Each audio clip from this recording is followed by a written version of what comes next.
This is the 99% Invisible breakdown of The Power Broker. I'm Roman Mars. And I, of course, am Elliott Kalan. Today, we're covering the beginning section of Part 5, The Love of Power, chapters 25 and 26. That's pages 499 to 606 in my book. And later in this episode, our special book club guest is Mike Schur. He is the creator behind beloved sitcoms like Parks and Recreation, The Good Place, and Brooklyn Nine-Nine. He was a producer and writer on The Office. And he's also written a book on moral philosophy called How to Be Perfect. Mike is a huge fan of The Power Broker, maybe the biggest fan of The Power Broker I've ever met, and he has cited this book as inspiration behind Parks and Rec. So on this episode, we're covering pages 499 to 606 in my book. That's the beginning of Part 5, The Love of Power, chapters 25 and 26. When we last left The Power Broker, Robert Moses had run for governor. He had been such an unlikable, unpleasant candidate that he lost more than any major party candidate had ever lost before, and his reputation is tarnished. He's completely on his ass. But President Roosevelt, a unlikely savior, in an attempt to remove him for good, has an order issued stating that New York City will get no more WPA money until it fires anyone holding both a city and a state office. This was an order written just to expel Moses. Moses leaks this to the press. He's able to frame this as the federal government trying to push around the people of New York City, and it is just what Moses needed to get his halo affixed back over his head. And under Mayor LaGuardia, Moses perfects the system of providing physical achievements for politicians to run on while threatening to resign if he doesn't get his way, although LaGuardia finds a way to take the piss out of him in this regard a little bit. Over the course of the last section, Moses is even more flagrant about ignoring orders and laws that get in his way, and he's even more ruthless about just destroying people who are trying to stop him from achieving his ends. But at the same time, he's beginning to get stretched pretty thin. He's doing all these jobs around the city. Most of them are not as accomplished or as thoughtful as like Jones Beach, and it is very clear that he's underserving New York City's poor and non-white population. And we'll see more of that ruthlessness and neglect in this episode. Because what's clear that Caro is getting to at the end of the last section was that this is not a man in love with his mission, a man in love with Parks. He's become a man who's just in love with power. The love of power. The love of power. That starts with chapter 25 called Changing. I think it's like the longest chapter in the book. Is it right? I believe so. This is a 75, 76 page chapter.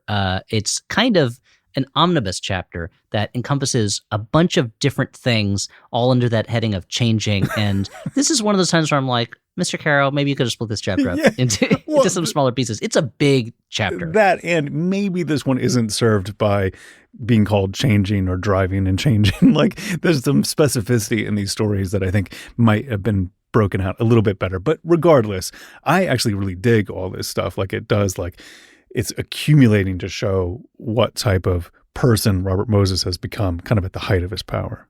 Yes, and in a way, chapter 5 is, in some way, there's some great stuff in it, but in some ways it almost feels like Robert Caro is like, yeah, let's get through this. I want to get to chapter 26. Let's get to chapter 26. And so he's like, I don't want a whole bunch of chapters. We'll just have one big chapter, and then we'll get to the family stuff. Right. So let's jump into it. There's a lot of numbers in this chapter. I apologize, listeners. We're going to be doing a lot of numbers. It's a long chapter. But then chapter 26 is such a dramatic kind of personal story at the end of this large-scale metropolitan municipal story. So you'll see this episode, I think you'll feel is going to be really well balanced, even though it's going to seem like we spend a lot of time talking about how much things cost and how many 1,000 feet of riprap are being used, in projects. So we start this chapter. It's ironic that it's called Changing, because Robert Caro starts by saying that arrogance is just a basic part of Moses's nature. He's positing that just as it was for his mother, for his grandmother, arrogance comes naturally to him. There's something that is not changing in him. And that once he had a taste of power, he came to need power and dominance for its own sake. And this is why he thinks Moses seems to start going out of his way to antagonize people just with impunity. Before, he would do it to get his way or because sometimes he's just kind of a jerk. But now he seems to be getting pleasure just out of stepping on people. And he goes through a couple examples. There's a reproduction of Mount Vernon in Prospect Park, my own home park when I lived in Brooklyn. And he wants to tear it down. And the community councils of the city of New York, they don't want it to happen. And the council is powerless. Robert Moses could just ignore them. He has total power over parks. But instead, he publicizes their opposition so that he can then plant quotes in the papers that are kind of like witty riposts to them. He's like, I haven't heard anything from any reasonable people about this. And the reporter's like, what about the community council of the city of New York? And he goes, exactly. And it's like, so you're going out of your way just to get that bon mot in the papers. And he goes all the way to the Rockaways to give a speech to a local association just so he can tell them that their airport, Floyd Bennett Field, stinks, that it's not very good. Like, he didn't have to go out there. The Rockaways is not an easy jaunt from where he lives. There's a local newspaper that criticizes him, so he essentially runs it out of business. These are powerless people. Really, they can't really stop him, but he just goes out of his way to step on them. Yeah, and one of the ones I found, most poignant is this young woman who works for Mayor LaGuardia, Pearl Bernstein. She's a secretary at the Board of Estimate, and all she's doing is doing what LaGuardia tells her to, like puts off Moses a little bit, does this, does that, whatever, and he just makes it a mission to destroy this woman's life. He makes life so horrible for her and is constantly abusive to her, and he knows she's just a proxy for LaGuardia, that she has no control over what she's doing, but he can't fight LaGuardia quite the same way. He can't belittle LaGuardia the same way, so he goes after her. And there's a story Caro tells of one of Moses' aides making a suggestion at a lunch meeting, and Moses going, now you're just a swabby on this ship. Do you understand? And then going, do you understand? Do you understand? Until the guy finally says, yes, sir. And two things about that. One, it's so unnecessary. And two, Robert Moses, he cannot avoid maritime water stuff. That's the analogy he goes to immediately. You're a swabby on this ship. He just loves the water, even when he was attacking people. He's a big guy. He's got powerful arms from all that swimming, and he's physically threatening to people. And Caro tells the story of Manhattan Borough President Stanley M. Isaacs, who will come up a few times in this book as a opponent of Moses. They're at a Board of Estimate meeting, and Isaacs says, these are misleading cost figures. And Moses takes a swing in his direction and says, I'd like to punch you in the nose. And it's like, that's not acceptable. It's not acceptable for an adult human to say that to another adult. Yeah. And I think this is the one part where it is Robert Moses changing. Like, he's a very pugnacious individual, but usually his opponents are people who have, similar power to him. They're a governor, they're a president who should be doing better things with his time, But now these are really lowly people that he's just bullying, and this is kind of a different, like, just more extreme Moses. Yes, as opposed for exactly before he was a fighter who wouldn't let people get in his way. Now he's a bully who's bullying people, and there's always been a little bit of that in him. But now he has the power to really run rampant with it because no one can get in his way. And there's a story that Caro goes into detail on. We'll see how much detail we go into it. I think there's a lot of good details, but you may get bored of it. I don't know. About the Columbia Yacht Club, which on the face of it doesn't seem like the most sympathetic group of people just from the name, Columbia Yacht Club. They've been on 86th Street since 1888, so that's almost 50 years by the point the story is happening. This is 1934. They paid a low rent to the city for the land because they had put the money in to develop and build and maintain this marina that was a place for guests of the city to dock their ships. They would get involved with Fleet Week and things like that. When British royalty stopped by, that's where they dock their yachts and things like that. So March 1934, Moses says that the club is in the way of the West Side Improvement, which is this huge West Side plan that we're going to talk about a lot in this chapter. This has been his dream for years. And he says, we're going to have to tear this yacht club down. And the members of the club are like, well, can we stay through September? Because we promised to help host during Fleet Week. And if anyone, I don't know if other cities have Fleet Week the same way, but in New York, Fleet Week it's a big thing. Like, there's sailors all over the place. People love it. And Moses says, that's fine because the West Side Improvement is such a big project. It's going to take me so long to get to the part where we need to tear you down. And then he's like, actually, I kind of want to change that building into a restaurant, and I want to start working on that now. So you can stay through September if you donate the building to the Parks Department. And the club commodore, and it's unclear how this happens, in a call with Moses, agrees to this plan. We'll stay through September and we'll give you the building, but agrees in such a way that it irritates Moses in a way that the Commodore can never really figure out. And the next day they get an angry letter from Moses saying they have to vacate in 12 days and anything they leave behind will be considered abandoned property.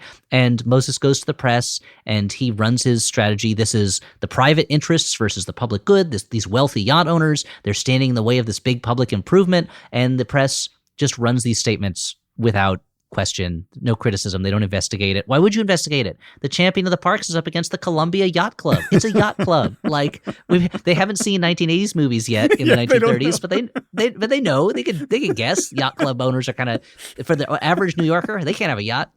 And the club, they apply to the state Supreme Court for an injunction, and the court hearing shows that a lot of Moses' attacks are based on just outright lies. And the court issues an injunction, but Robert Moses, he doesn't do injunctions. He's like Andrew Jackson. Tell the court, you enforce your own injunction, And he has already sent 2 steam shovels, and they literally cut off the dirt roads leading to the clubhouse. So it's very hard to get to this clubhouse now. The next day, the power gets shut off, and the people from the clubhouse, they get in touch with Con Ed, and the Con Ed goes, oh yeah, someone from the yacht club called and told us to shut the power off, and it's clearly someone from the park department has called pretending they were from the club. While that's being sorted out, a group of park employees come by and they're like, oh yeah, we heard there was a problem with the water main, so we're just going to dig it up and remove it. And they're just, it's like, it is one thing after another way of forcing them out. And the board of aldermen of the city demands Moses rescinds the eviction order, and he just ignores them. He doesn't have to. And in the end, the club members have to leave months early. Moses tears the building down. And later on, Caro reports that when someone else asked Moses, why did you do this to them? He said, because they were rude to me. That's amazing. And we don't even know what the rudeness was. As far as the guy from the club knows, he just said, yes, okay, we'll agree to your proposal. Yeah. I mean, a bully with this type of weaponry at his fingertips, like to bring in, steam shovels to cut off the road, to bring in Con Ed, to bring in like the people to shut off the water. I mean, all that sort of stuff is just, that is a stunning amount of power for a person who is not mature enough to wield it. Not mature enough to wield it, and also not an elected official. Yeah. You could say, the last president before the current one, he was a bully, but he was, considering our weirdo election system, he was elected to that office. Yeah. Some people had decided he deserved it. Whereas with Moses, the people who decided he deserved this power are other elected officials, but it's not like the people of New York were like, yeah, we elected him to do this stuff. Yeah. And these goals are not just bullying. They also help Moses achieve his goals by making people less likely to cross him. And Caro quotes Judge Jacob Lutsky talking like a New York judge, where he says, if you know that every time you get in a guy's way, he's going to kick you in the balls, you make pretty damn sure you don't get in his way, right? And yeah, this is a judge talking. That's not from the bench, I assume, but that's good advice. If you know a guy's going to kick you in the balls, don't get close enough to his feet. And so the people in the city bureaucracy are now making a habit just to stay away from Moses, just to let him have his way, because they know he's such a troublemaker. And it's almost like Robert Caro needs to remind us just the sheer power that he has at his hands. That he's not just being a bully to the Columbia Yacht Club. He spends a page talking about the literal physical changes to the map of New York that Robert Moses is making. He's creating 5,000 acres of new land. He's joining islands together to make larger land masses. He's built hundreds of parks and bridges. The shape of the city, the physical reality of the city is in his hands. And so beyond just pushing out yacht clubs, and tearing down their houses, he's literally changing the map of the city in a way that nobody probably should have the power to do, but certainly not someone who is accountable to nobody and is only going to get less accountable as time goes on. I mean, he opens 255 playgrounds in the 1930s. He just makes a big deal out of each one of their openings, and he numbers them in the press so they can, keep account of his sort of tally. Playground 145, it just opened. Playground 146, it opened.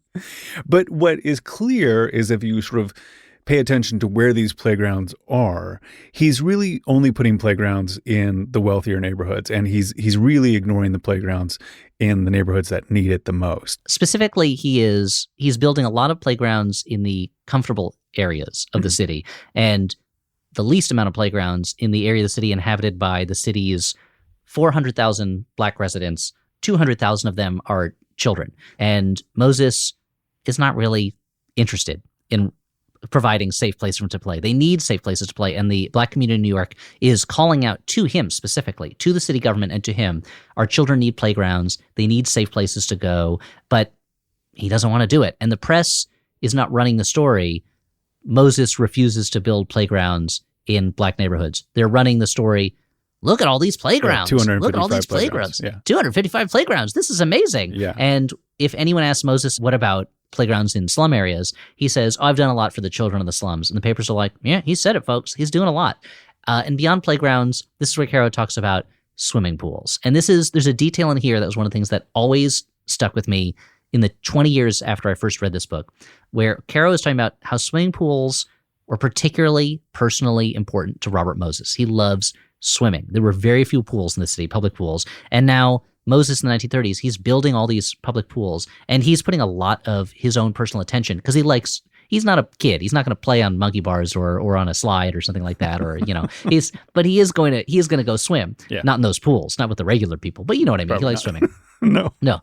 And he's putting all the little touches he's known for. Caro talks about how the problem was always, how do you get people to wash their feet before they walk into a public pool? Right. And they invent these foot cleansing troughs that you have to step into. They're too wide for you to jump over or step over, that have like antibacterial stuff. So you have to get this stuff on your feet. And it's just all these kind of ingenious solutions to making public pools possible. And he builds 10 of these huge public pools.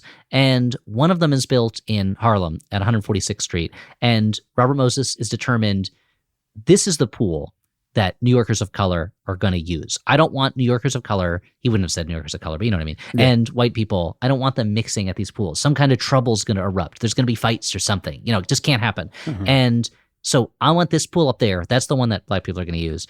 And there's one pool in particular that is seen as the one with the biggest threat of race mixing, and that's in East Harlem, which was at the time a white neighborhood, but it's close enough to the black parts of Harlem and to the Puerto Rican parts of Spanish Harlem to worry Robert Moses. And Paul Windels is like, how are you going to do it, Robert Moses? How are you going to keep people of color from using that pool? And he tells him his solution is, well, first, we're only going to hire white lifeguards. That goes without saying. But secondly, the other pools in the city, they have heaters that are going to keep them at 70 degrees. This pool, we're not going to heat it because according to Moses, black people do not like cold water. And Robert Caro can't say that that's the reason why, but they find that New Yorkers of color who live close to that pool instead go to that 146th Street pool, even though it's much farther away. If they live 3 blocks from this pool, they'd rather travel 3 miles to the other pool. And it always stuck with me, the idea that like, well, of course, black people hate cold water, so we got to keep this pool cold. And it seems both a weird stereotype. It's not one that I had encountered before I read it in this book, but also such a petty thing to do and such a gross thing to do. Yeah. To say like, I got to do anything I can to make this pool unpalatable to the people nearby that I don't want using it. There's such a casual, kind of unquestioned racism about it that I find really shocking, really astounding. Yeah, it's really awful. Yeah, I just kind of like, I'm struck by it all the time, how many ways this poison in his mind sort of, comes out in the things he builds. It's just unpleasant. And of course, I'd be remiss if we gave the impression that Robert Moses was the one racist in an otherwise beautifully integrated and colorblind world. Not at all. That he was the snake in the garden. In this one, I'm sure he can get away with this stuff partly because it's accepted. I mean, Robert Caro doesn't call Paul Windels a racist in the book, but it's not like he then recounts Paul Windels saying, "Oh, Bob, you can't do that. Oh, that's terrible." It's just kind of either tolerated or accepted or believed in by so many people, which we talked a little bit about in a previous episode. Yeah. So, and then Robert Caro goes out of his way to talk about how Robert Moses has built this immense stadium complex on Randall's Island. It has 22,000 seats, and it is usually empty. The first 5 years, it never sells out. Its attendance usually in the hundreds. And part of the problem is that you can't get there without a car. There's no public transit at the time going there because Moses does not want public transit. He doesn't want buses going to Randall's Island. And so it's kind of biting him in the end that this stadium he built is underattended because he made it hard for people to get there. Yeah, totally. And this is when we get to the section that I like to call more bridges, more problems. Or more parkways, more problems, where we get into the section about how little good a lot of these parkways seem to be doing in the massive scale of traffic that the book has been dealing with. So we start, it's the summer of 1936. The Grand Central Interborough and the Laurelton Parkways, famous names in the hallowed halls of parkways, they've opened up. This means Moses has now built 100 miles of new parkways since he revealed his big parkway plan in 1924. And the newspapers are like, the traffic problem has been solved for generations. And then there's a little bit of blank space on the page. And then the next paragraph starts, the new parkways solved the problem for about 3 weeks. Yep. And this is, I love, it's such a New Yorky way to say it. And yet there seem to be problems with the da-da-da. Just like, it's solved it for about 3 weeks. Like we see this, we start this pattern here which we can go into more detail, or we cannot if we don't have to, where a bridge or a parkway opens up, the Triborough Bridge opens up, the Wantagh Expressway opens up, and people say, well, this is it. This is going to take care of the traffic. And then within a few weeks or a few months, the traffic is worse than it was before. Yeah. The parkways and bridges are becoming jammed almost immediately. But at the same time, the old roads have just as much traffic as they did before. Somehow, these bridges and these roads are bringing more cars in, which is, they're creating even more of a need, which is then being filled. And Moses' only solution to any of this stuff is to just build more bridges and roads. And Roman, you understand urban infrastructure more than I do. What's going on here? What's going on in this situation? Because this assumption they seem to be working from is there's a limited number of cars, provide bridges, and those cars will disperse out. But instead, it's almost as if the cars are spontaneously generating to fill this space. Yeah, it's true that you basically induce demand by providing more lane. Like you add more lanes, it just fills up. It's always been this way. And what I wonder is this the first time we really learned that? Like that is a truism of urban design. And I wonder if Robert Moses' efforts is when we learned that empirically as such a default pattern that we consider it like a law in urban planning, that you just, if you add a lane, if you add a bridge, it does not alleviate traffic. It just induces a new type of demand and it just fills up exactly the same way, unlike public transit. And that's taken as a given now, whereas it completely is a given. It's about as true as anything gets in urban planning, as far as I can say. Because all I know is what I read in books, and by books I mean The Power Broker, just this one book. And over and over again. Yeah, multiple times. This is my third time through. And the people in the book, they're like baffled by it. Like it's like a mystery. You know, it's an enigma they cannot solve. Where are these cars coming from? As if a portal has opened up and cars from another dimension are just pouring in. But you're saying at this point, now almost 100 years later, it's pretty well understood that if you create a need, people will fill that need. Completely. And that's why, most of the sort of urban planning thinking is about restricting cars, and there is no notion that it's going to make things worse. That actually will make things better, in these ways. And so, but this could be the moment that people really got this stuck in their heads, because every city fell for this in this period of time. But I think this is the clearest and most acute example because of the density of the city and the sort of the scope of the problem, and the fact that it fills up so quickly, so incredibly quickly, and it's happening in the most important city in the world, greatest city in the world, New York City, best ever. What other city has a giant gorilla climbing up buildings? We talked about it. It's just this one. Well, and some others, according to other movies. But King Kong goes to Tokyo at one point. He's in he's in Rio, I think, in the new movie. But anyway, mostly New York.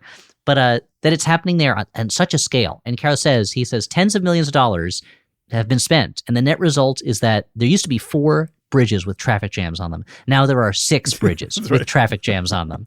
And people say, what if we add mass transit links to some of these bridges? And Moses refuses. He doesn't want trains on these bridges at all. And it seems like that his big parkway system is now just making it easier to dump cars from one place to another in big numbers. And I wonder if it's like he's really coming from this world where cars were a thing that you had to have money to own. Yeah. We've talked about before how like driving used to be about pleasure and now it's about commuting. But he's also living in a world where like more and more people can afford cars and the car companies are making more cars. So it seems foolish for them to be like, this will take care of the traffic problem, as if there never will be more cars. Mm-hmm. Like they're making cars all the time. There's always new cars, and some of them are going to end up in New York City. So I don't know. What do you think is the reason that they never factored in the fact that more cars can be made and purchased? I don't know. I think that there's, Robert Moses has a number of blind spots, and he really just,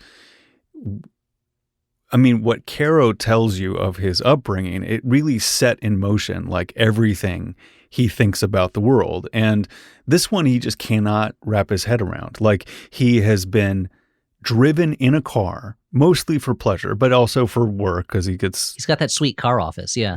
Ferried around, to take care of and tromp through wetlands and stuff. But he has a very, for all of his genius as presented, he has a really hard time updating his firmware to the modern world as he goes along. He just cannot adjust to the world as it is. He's really like building a city for the world. Like you could say that building for cars is a little bit of, I don't know, futurist or forward thinking, because the subway system was built out very, very quickly in the early 20th century. And he's, reversing all that momentum.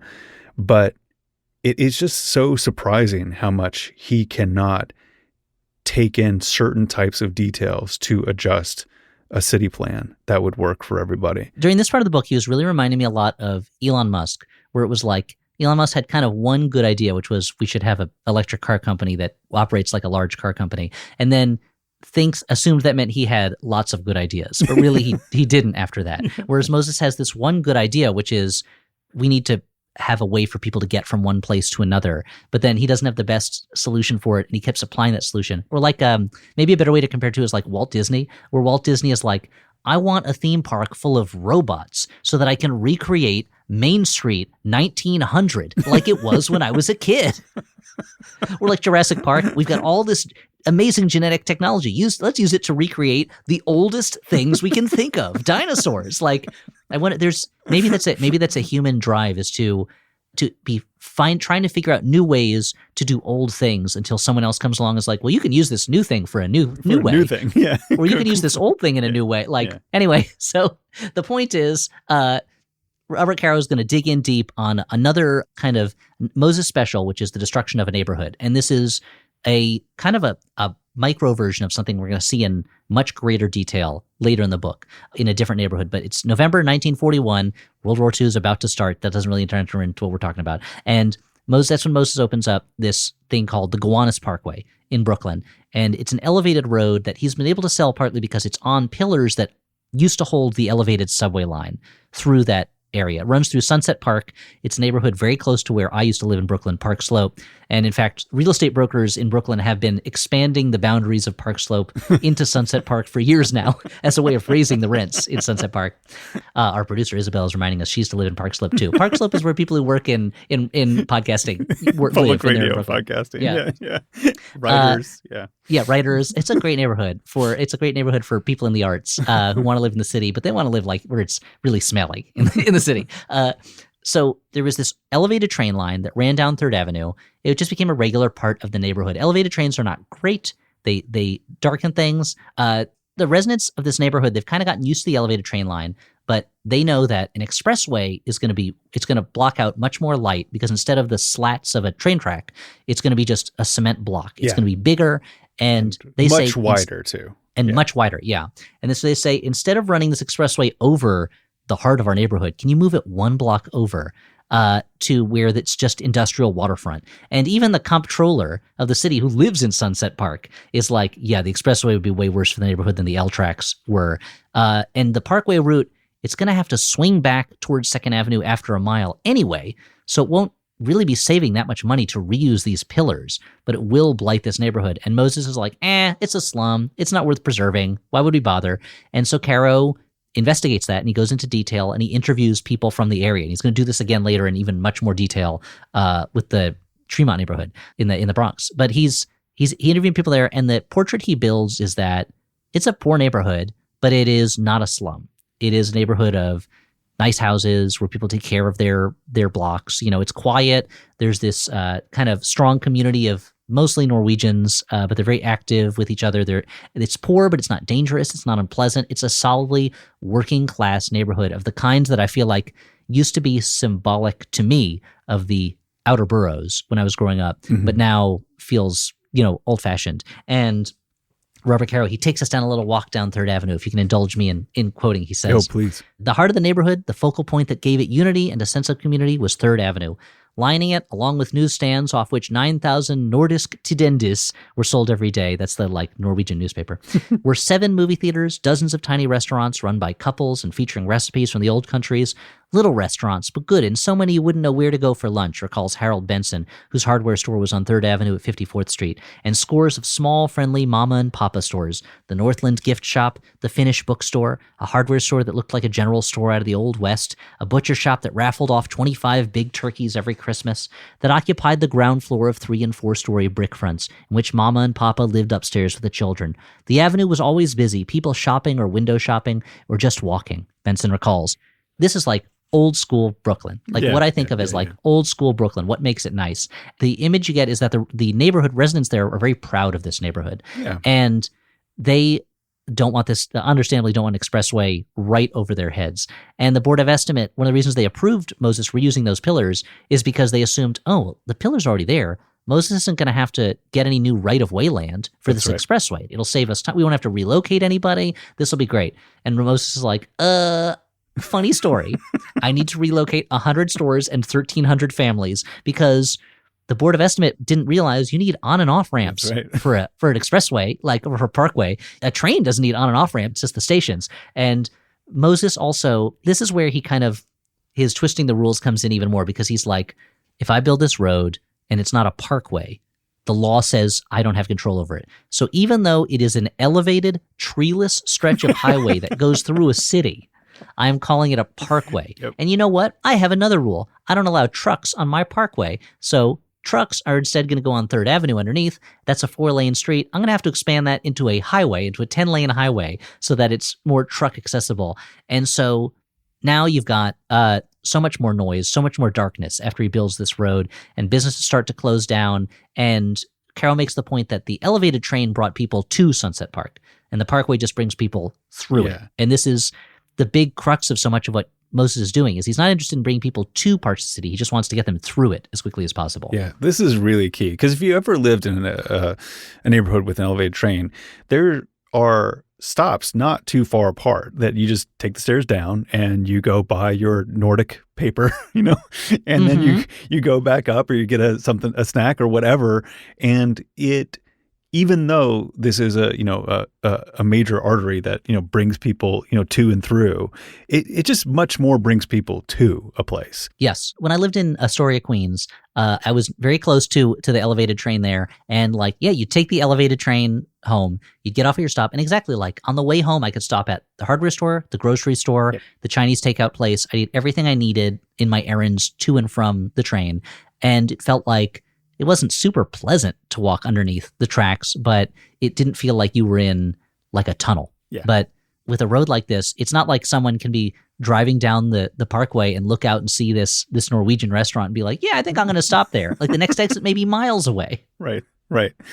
It's just a different idea of what this sort of type of conveyance is for. And he's just trying to get you through a place because he doesn't find that place desirable and thinks that if everyone else inside of it is going to just have to have a car to do it. I mean, that's one notion, to the earlier discussion we were having is if you build a world like this where there's, a mile and a half between exits and entrances to the Gowanus Parkway rather than, a stop every 3 or 4 blocks, if it's an elevated train line, all of a sudden, if you live in that neighborhood, you do need a car, it sort of creates this need and therefore it becomes a thing that fills it up and therefore makes it bumper to bumper and useless at a certain point. And it just creates a worse and worse world when you design it this way.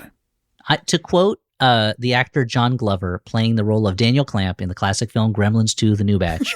If you build a place for things, things come. And that's kind of what happens. Yeah, is he builds a place that is for cars and not people, and the people leave. It makes it harder for the neighborhood to actually go about their business because this road is here. It makes it less pleasant. People are less likely to go patronize the business there. So businesses start to close, which means even less people stop by. So more businesses close. People who own those businesses move away. Families are leaving. Now the side streets are also full of trucks. So people don't want to live there. And 3rd Avenue, this place that was a kind of poor but bustling, kind of friendly street, becomes exactly the kind of place that people are afraid to go to. That's where you go to find drunks, to find street violence, to find drug addicts.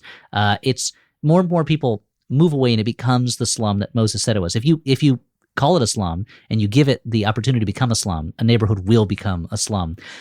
Just as happens in Gremlins 2, the new batch, when that shining skyscraper just turns into a hive of gremlins, you know?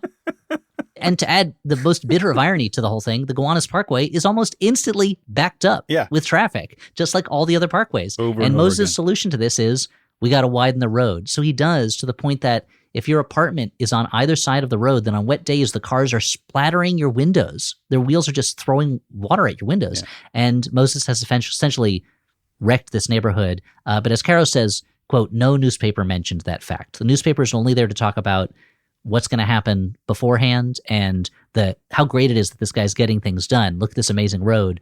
They're not interested in what happens after the fact. Yeah. And speaking of getting big things done, this brings us to the West Side Improvement Project, which is a great section of the book that I actually really love. But we'll talk about that after the break.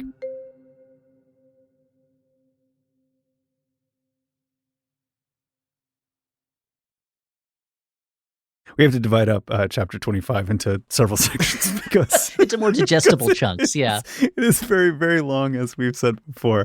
But this is the West Side Improvement Project, which is this massive thing that I love how Caro does this, like demonstrates the problem solving and the process that Moses goes through. So could you describe what is this project? Yes, and I agree with you. This section, it's amazing to be reminded in this section also just how brilliant Moses is. Yeah. You know, he's not just if you call him an evil genius, you got to emphasize the genius part because he's amazing at this. But the West Side Improvement Project, this is the dream that Robert Moses had since the 1920s. If you hearken back to the first or second chapter, he and future Labor Secretary Francis Perkins were walking around the west side of the Manhattan Island at night as young people. And he's just talking about, couldn't you see a park here? Couldn't you see a road here? The west side of Manhattan for years has been train tracks, often ground level train tracks. So people get killed there frequently by trains. It is garbage dumps. It's municipal waste. Manhattan Island is such a different island than it was in the 1920s and 30s because it used to be an island full of manufacturing, full of industry, and now it's been taken over by other businesses. If you walk along the west side of Manhattan now, you're going to see very fancy buildings, you're going to see financial structures and things like that. But there was a time when it smelled bad, it was full of animals, it was full of trash, and things like that. And so the idea is you're going to have an extended elevated parkway all along Manhattan's west side, the West Side Highway, I think, if I'm getting it right.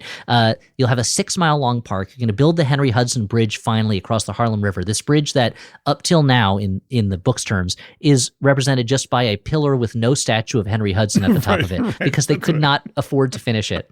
That's going to connect Manhattan and the Bronx. You're going to have a connection from the Bronx that leads you out of the city to the Sawmill River Parkway. This is his dream, to connect Manhattan to the parkways outside that he's building, but also to make the West Side something that Manhattan can be proud of. He does want to make beautiful things. Mm-hmm. He wants to make things that at the very least he can hold pride in having created. And he's been talking about it for years now, but it is going to cost an incredible amount of money.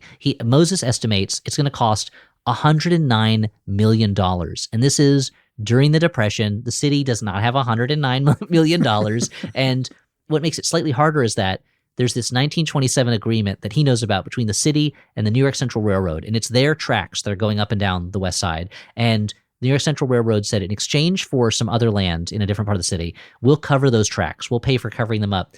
Oops, we didn't finish it. Sorry, it just didn't get done. Mm-hmm. So Moses is like, I'm going to have to cover up those tracks. And if the city pays for it, that's going to be seen as the city giving away money to the railroad company, which no politician is going to go for. And the railroad's never going to have that kind of money. So what am I going to do? And then beyond that, even if I do that, there's still tens of millions of dollars that I'm going to have to figure out to fund this thing. And I feel like even to get an estimate of how much money it's going to cost, and I'm sure he has his staff working with him on it, even that takes a certain amount of genius to be able to put a dollar figure on a project this enormous with so many different pieces to it. Totally. And as Caro said, to see all these parts working together, that this is not just a park, this is a park and a bridge and a highway, and he's looking at them all as pieces of the same thing. And the only thing I can relate it to in my mind is that, like, I can look at, as a writer, I can look at a story and I can see how different scenes interact with each other to build a plot while also building character, while also building theme. But that feels like such a small thing compared to, like, well, we're gonna reconfigure the west side of this island that's the most densely populated island in the country. It's astonishing. Anyway, So the amount of money that he needs. It seems insurmountable. And this is when Caro, he takes you very methodically, step by step, through the ways that Moses surmounts it. It is no longer insurmountable. It becomes surmountable, which is sounds like a pun name that a knight would have in like a Monty Python. A Monty Python thing. Yeah, exactly. like an old Puck cartoon, and then surmountable comes in. But he sees that in this 1927 agreement, the railroad owes the city $8.2 million for work on the west side. The railroad doesn't have that kind of money. It has no line of credit. It is in debt. It's paying back its loans at very higher interest rates. So Moses, first he's going to have to get money for the railroad and then convince the railroad to spend that money on the park rather than, say, pay its workers or get out of debt. And Moses does a lot of work on legal pads. He only works on yellow legal pads, which, let me be honest, that's how I work too. I like to work on yellow legal pads. So I really get Robert Moses's love of just scribbling on yellow legal pads. It is the single best way to work out ideas is on a yellow legal pad. I'm sorry, there's no other better way to do it. I agree. Sorry, tech industry. You're never going to improve on this. It's the perfect size of paper. It's the perfect color of paper. Yeah. Like, just for that kind of work. I wouldn't want to read a book that's all on yellow paper. Your eyes would hurt eventually. But after doing a lot of math on those legal pads, he realizes he can arrange for New York State to give the railroad a loan, not a payout, but a loan from this grade crossing elimination fund that is somehow incredibly well funded. It has so much money in it. The city can give them a loan for $13.5 million that has such a low interest rate on it that the railroad can pay back its old loans while saving money on its future interest payments. And he writes up a law. It's this complicated agreement with tax liens and escrow stuff, and that makes the loan appealing, I guess. And he pushes it through the legislature just at the end of the session. And he manages to convince laymen to sign it on the last day. The bill is vile, but before it expires. And he says, you can take credit for it if you sign it. And now Moses only has $95.5 million left to find. There's still a lot of money left to go. So what's he going to do? Well, hey, here's something you can do. I feel like this is Depression-era thinking. He's like, when the railroad covers up all that land and expands the park space, it's going to create a lot of waste rocks. And I need landfill. I need $4 million worth of landfill. Why should I let these rocks go to waste? I'll just use that as the landfill. That's $4 million. He's saved right there. Yeah. Now he only needs $91.5 million more. This next one, it's favorite. Not a lot of money, but it's my favorite. Yeah, it's so great. He goes, if we build a boat basin and we put gargoyles on the boat basin, there's this fund for artwork on public works that we can tap into that no one remembers. And you know what? This philanthropist years ago set up a fund to put friezes on public buildings. Yeah. So if we put a frieze on it, we'll do that. And it says in the book that the engineers are like, well, we've never seen gargoyles on a boat basin, but okay. And it gets them $100,000 more. So that's $91.4 million to go. And the next one, this is another one. It's also boat basin related. So it's this boat basin is going to have a marina. It's going to have a restaurant. It's going to have a promenade. Remember, Robert Moses, he loves the idea of recreational facilities. He likes multi-use recreational facilities, these grand buildings that a lot of people can use all at once. And coincidentally, Harold Ickes over at the WPA or the PWA, I get my letters mixed up. Harold Ickes, he wants to employ more people. This is Moses' enemy from last episode. Yeah. But Harold Ickes is like, I'm going to give quick approval to any plan-ready project for things like railroad grade eliminations that can employ a bunch of people. And 1 week later, Moses has the plans drawn up for the 79th Street grade elimination structure, which is just the boat basin building with the marina and the restaurant. And the bureaucrats in the federal government, they're like, it doesn't really look like a grade elimination structure, but okay, but maybe these brass turtle ornaments are a little much for a structure for eliminating railroad grades. And they slash $154,000 from the budget. Now, this is where I would have said, I guess we don't need those brass turtle ornaments. But no, instead Moses goes to LaGuardia and says, hey, if the city chips in $154,000 for brass turtles, then we can get another $1.7 million from the federal government for this beautiful boat basin. And the CWA is going to contribute another $3 million for the labor. Look, now we've got $5 million for this boat basin. All the city has to do is spend $154,000 on brass turtles. And so he gets it. And that leaves only $86,400,000 to go for the project. There's still a lot of money, but you see the way he's like chopping it down. Yeah. And he's able to find all these ways for it to qualify for state and federal funds for housing, for interstate highways, for river and harbor funds, for railroads, and gets another $12 million out of that. He's so good at finding these programs. He's like Matthew Lesko, you know, the guy who had the book about all these government programs that are giving out free money. And all these different ways of like tax strategies and like getting to this government fund and making it work for this and your brass turtles and kind of whipsawing LaGuardia into thinking that that he has to do this $150,000 to get the rest of the money versus just eliminating the brass turtles is his particular brand of genius. But what gets him the most amount of money off of this $109 million bill is he begins to see that he has a certain amount of plans for this park, costs about $8 million per mile. And he realizes that this actually goes up into Harlem, and he does not care that the people of Harlem have a nicer park as the people in below 125th Street. And so by building the park to different standards, he saves $29 million. This isn't like $100,000 here and $100,000 there. Like, this is where he really eliminates it by just providing worse services for people who need it more. Yes, by short shrifting the people in the neighborhoods that he considers not really worth spending the money on. Yeah. And so he's got this park that below 110th Street is going to be beautiful. Between 110th and 125th, it's going to be okay.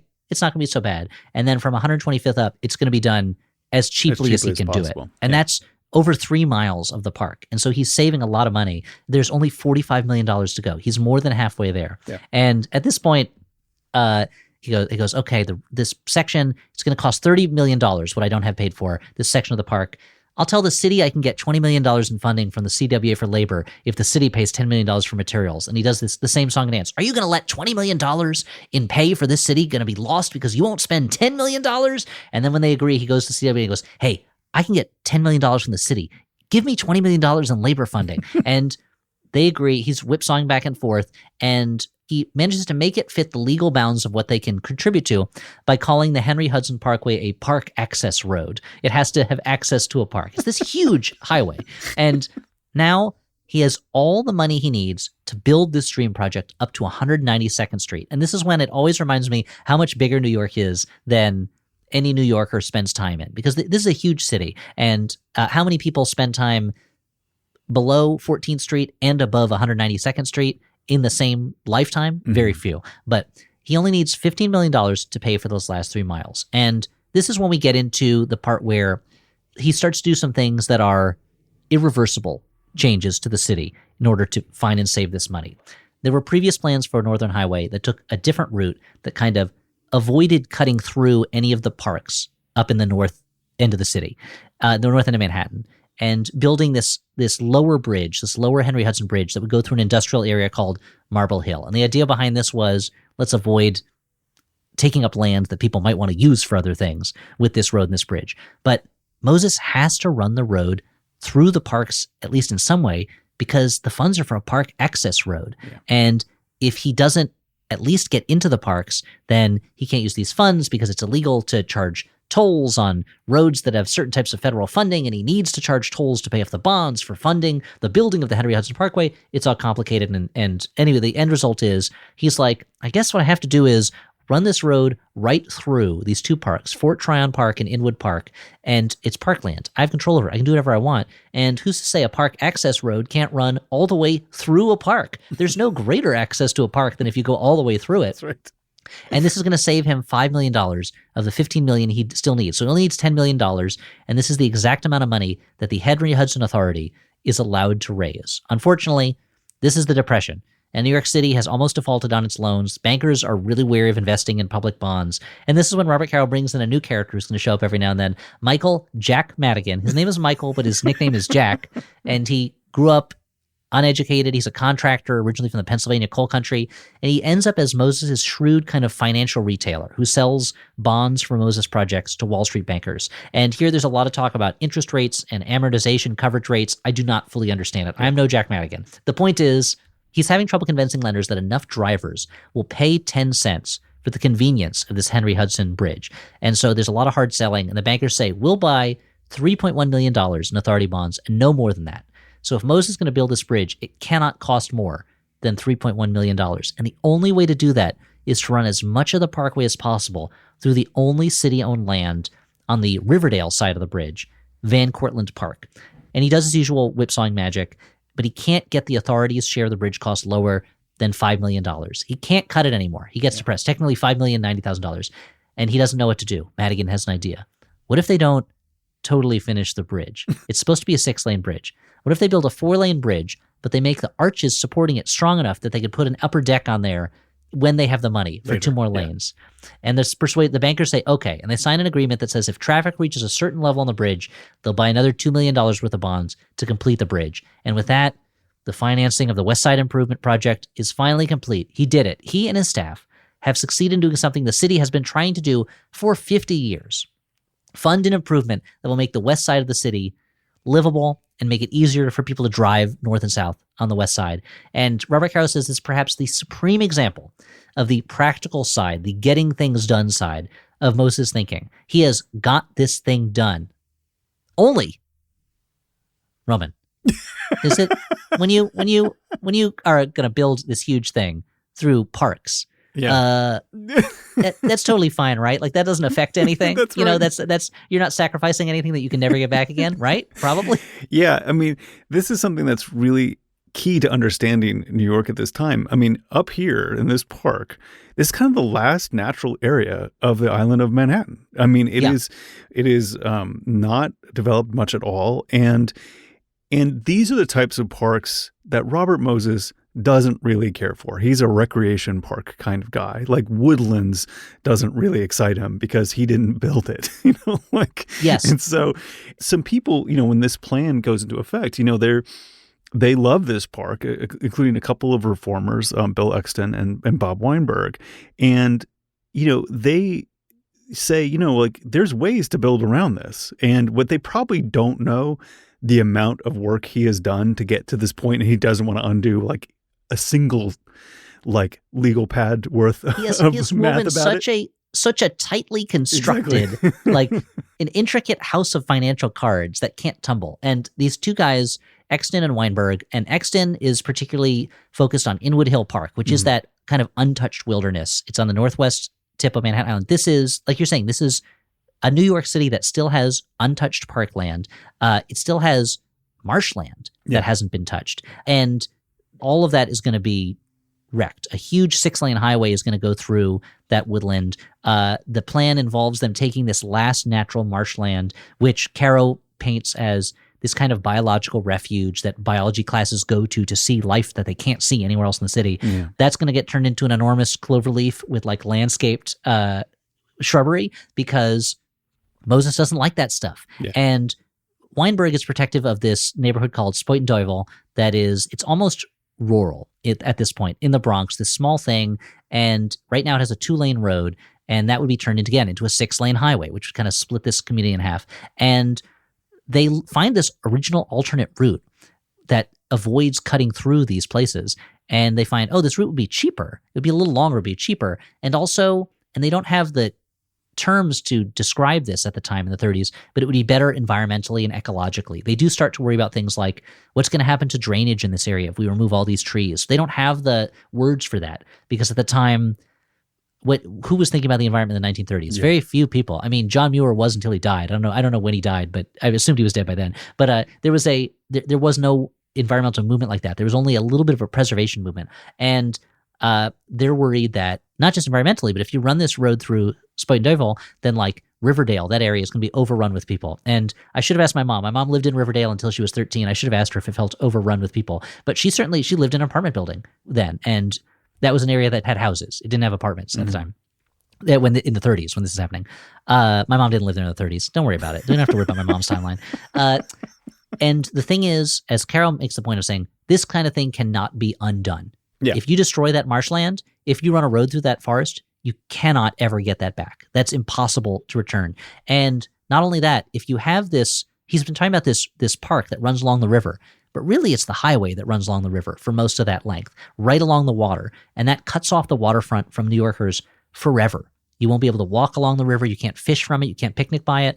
And I grew up going to New York and then living in New York where this is already the case. The waterfront is maybe a little parts of it that you can fish off of a highway overpass or something like that, or, over a railing. But there were, for most of New York's history before this time, you could go down to the water and just kind of be there at the water. It's why New York was one of the great oyster fishing centers of the world. You know, The big oyster. you could just go down to the water and get stuff. And of course, that also meant people would just like throw trash into the water for centuries. But still, Moses will be creating a wall of rushing cars that will separate New Yorkers from their waterfront. And we'll talk about this more later probably, but I lived in New York for years, and I would forget I lived in a maritime city. Yeah. Because you are cut off from the water and you just don't think about it. You don't involve yourself with it very much. It's a pretty big deal, and I'm going to invoke another city of the United States, Chicago, as a counterexample.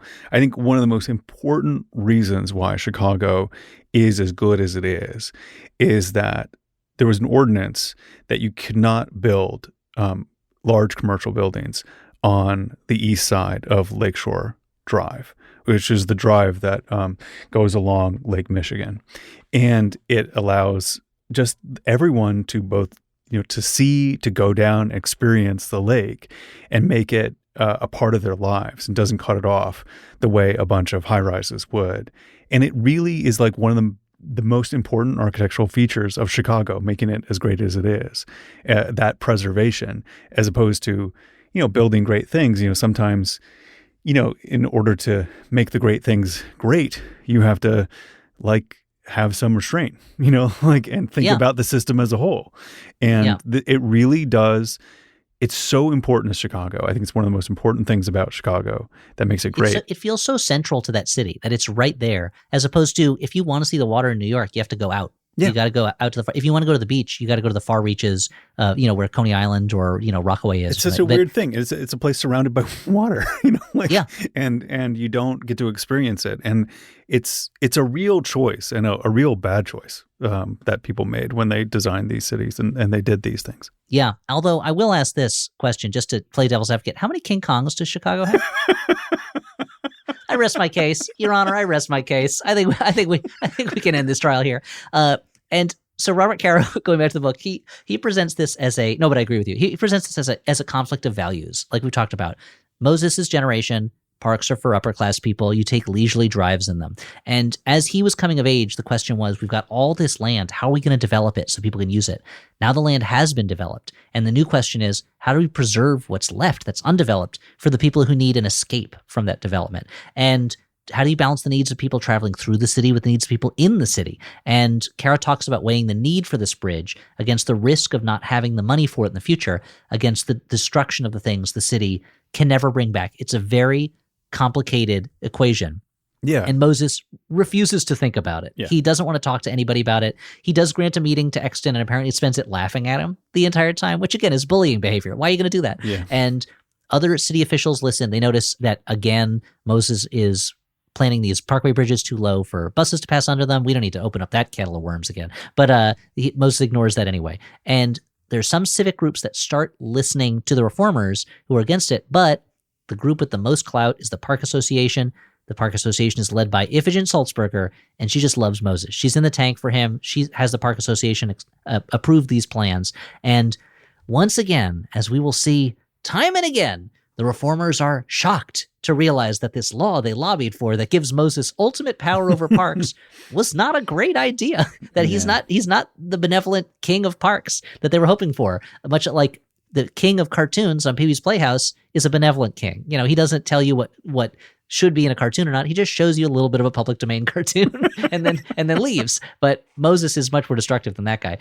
He does all his favorite stuff. He goes, I'll hold public hearings. And he starts cutting down hundreds of trees weeks before the hearings. Yeah. And he drives stakes, he whipsaws, he misinforms. And his opponents don't really have technical experts who can examine Moses' plans fully. And without the support of the press, without the support of the mayor, because the mayor wants this West Side improvement to run on for re-election, there's little that anyone can do to obstruct him. And Moses begins work cartoonishly fast. So the Board of Estimate meets to vote on the route through Spoitenduyvil. By the time they meet to vote, the bridgeheads have already been installed. So there's nowhere else for it to go. It has to go there. Mm-hmm. And the legislation authorizing the building of the Henry Hudson Bridge, it's signed at 1 p.m. on May 1st, 1935. At 5 p.m., Moses has already signed the contracts with the contractors. And by 7 a.m. the next day, the workers are working on it. And a few weeks later at midnight, they're putting the steel spans in place. And they're installed by 5:55 a.m. in the that day. And Caro says, when Riverdalians went to work in the morning, there before them was a bridge where none had existed the night before. Like, he's building bridges overnight. It's bonkers. And Moses has to work fast because he can't allow people to discuss things. He cannot have it get out that he is referring to a highway as a park access road, or that all these decisions about location and how the bridge is designed are not based on what's best for the bridge or what's best for the city, but based on what are bankers going to invest in? What are they going to buy bonds in? Discussion might create controversy. Controversy scares investors. He is only interested in what's going to keep the investment coming in. And discussion also means delay. And who knows? New York City may never have access to this kind of money again for this project. And Jack Madigan tells Caro there was no alternative. And Caro is like, in the book, I don't know if he said this to Madigan, but in the book he's like, there is an alternative. You can just wait and not build the bridge right now. Like, wait till later. Yeah. Like, why does that have to be right now? What's like, it'd be great to have this bridge, but the rest of the project is almost finished. You don't really need this bridge for the whole West Side improvement. LaGuardia's fixing the city budget. He's getting a little better. If you need a bridge, do this. Can't you balance that against the fact that the economy may or may not get better or worse, and the fact that there are things that we're going to lose forever by building it in this place? And to Moses and his men, those things don't matter at all. So why would they bother about them? They don't have to care if those things matter to someone else. They don't matter to them. They have the power to ignore them. It's the cutting down the trees that just gets me so mad and sad at the same time. Oh, for me, it's the marsh, but the trees too, all that stuff. Just like, while people are discussing things, he just does what he always does. And just like of the places he controls, he just destroys them so that there's nothing to save at a certain point. And that just is like heartbreaking. I find that extremely upsetting. It reminds me of, it's a more effective version of something that was said in when George W. Bush was president, where someone, I forget who it was, if it was Rumsfeld or Rove or somebody, was like, well, the press can talk about this stuff, but while the press is talking about reality, we're going to be out there creating new realities. And then the press can talk about that. And Moses is like, yeah, we can discuss whether we should cut those trees down, but they're down. So you can talk about it, but I'm going to do it. And once I've done it, you're not going to be able to stop me. And it's horrifying. Yeah. And that fact that I remember reading this book for the first time when I was a young man and being like so mad about him destroying that forest, destroying that marshland, and having to remind myself, like getting physically angry while I was reading it and having to remind myself, this happened before your parents were born. Like, this is, that's right. It's no use getting mad about it now, you know? Yeah. And Moses would, I'm sure, say the day after the trees are cut down, why get mad about it? It's done. You can't, what's done is done. But Caro does such a good job of just making you so sad that it happened, even when you're reading it decades later, when it's not just a fait accompli, it's history. It happened. There's no changing it. Yeah. He talks about December 12th, 1936, the Henry Hudson Bridge opens. The ceremony doesn't go great. It's raining. And this detail that I love, that LaGuardia forces them to stop the ceremony so he can go to the radio and listen to King Edward VIII abdicate from his throne. That's right. And I love the idea of that like, just that moment to remind the reader and to remind maybe Moses too, that like, there's other stuff going on in the world besides the Henry Hudson Bridge opening. Yeah. Like, this is not the most important thing going on in the world right now. Not that the King of England abdicating is the most important thing in the world either, but there's other stuff going on. But Moses is so proud of this. And the whole thing is finished by October of 1937. And it's just 6 miles of parks and roads, replacing 6 miles of garbage dumps and industrial waste and shanty towns. And this is the dream he has had since he was a young man. And he's made it happen.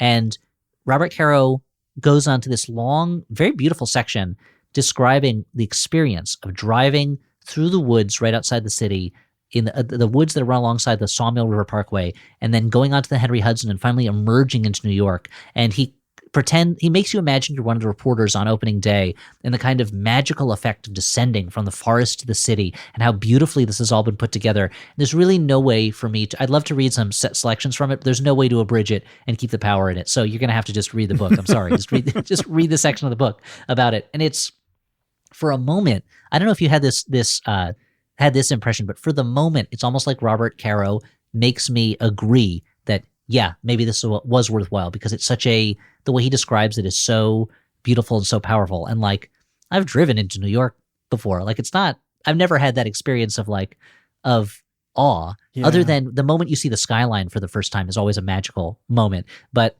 he does such a good job of indicting Moses, but then also being like, yeah, but look at this thing that he built, like giving him his fair rope, you know? Yeah, no, I think that's right. And I do find a lot of the parkways in the sort of East Coast nice to be on, and a lot of these bridges are nice to be on. I love going over the Golden Gate Bridge, for example. Mm-hmm. You didn't have to destroy a forest to create it, but I mean, probably part of the Presidio had to be. Who knows? Anyway, but I also just like this part of this doesn't work on me. I mean, I own a couple of cars, like a big family, but I do not enjoy driving. It is just a functional thing for me. When everyone says to me like, oh, it's just such a nice drive, it's a beautiful drive, I'm just like, that for some reason just doesn't work on me, even though I'm a car dependent person where I live. And so I just, I get it, but I also like, this is for, he's designing a world for himself to be sitting in the back of a chauffeured car. And I mean, that makes a drive way more beautiful. Now imagine you were sitting in the back of that chauffeured car. Oh boy, how great it would be.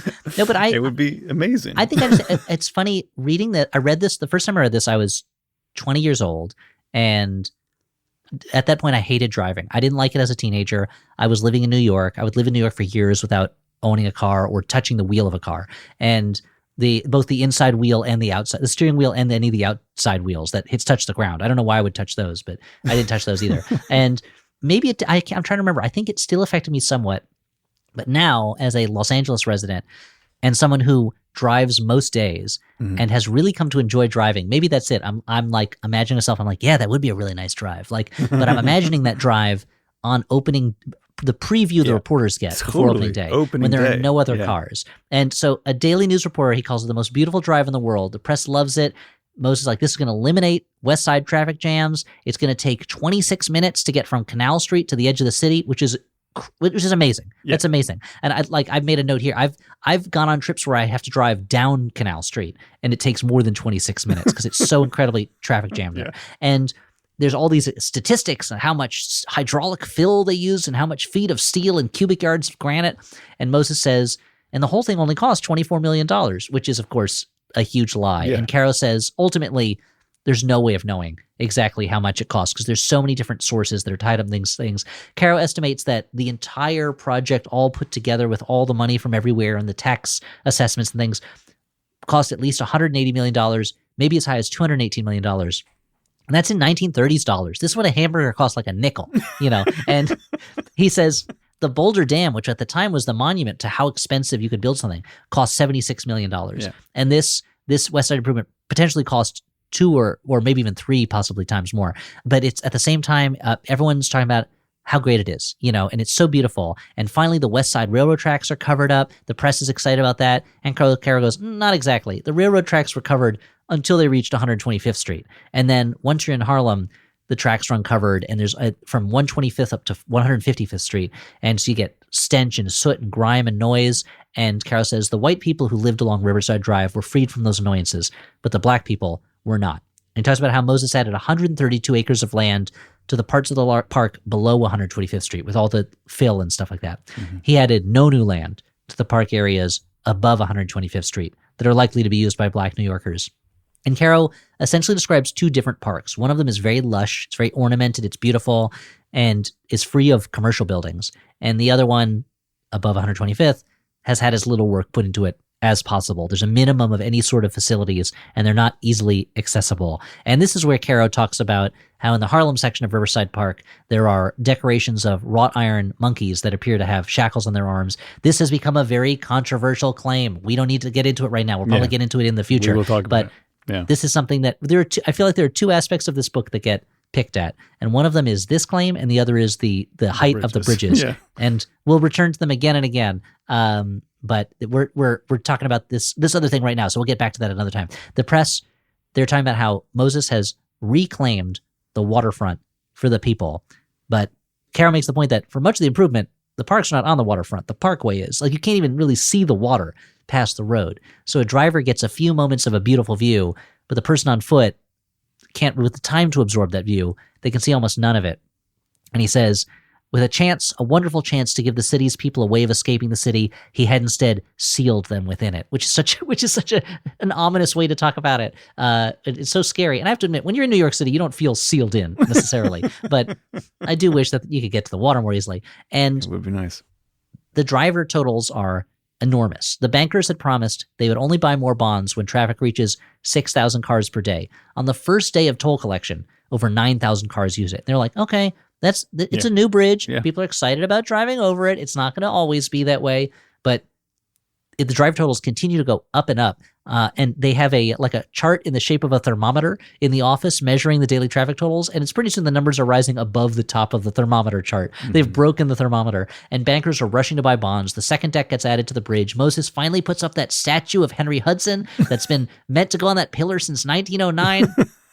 He builds a park there for small children. Of course, he puts steps in the park so you can't bring baby carriages in. It takes 20 years of lobbying to get the steps removed. And this is the point where, if you're reading the physical copy of the book, there's this section here of black and white photos of Moses bridges that interrupts this chapter. And the one, I feel like one of the weaknesses of the book, one of the few weaknesses, is the photo sections, which are kind of disorganized, and the photos are not amazing. But there's this one picture on here that maybe we'll come back to in the future about the proposed Midtown Expressway, which is an expressway that's going through the buildings in Midtown Manhattan. Good. Yeah. It looks so futuristic. It's one of those things where you look at it and you're like, that looks cool. And then you think about it for 2 minutes and you're like, that would be terrible.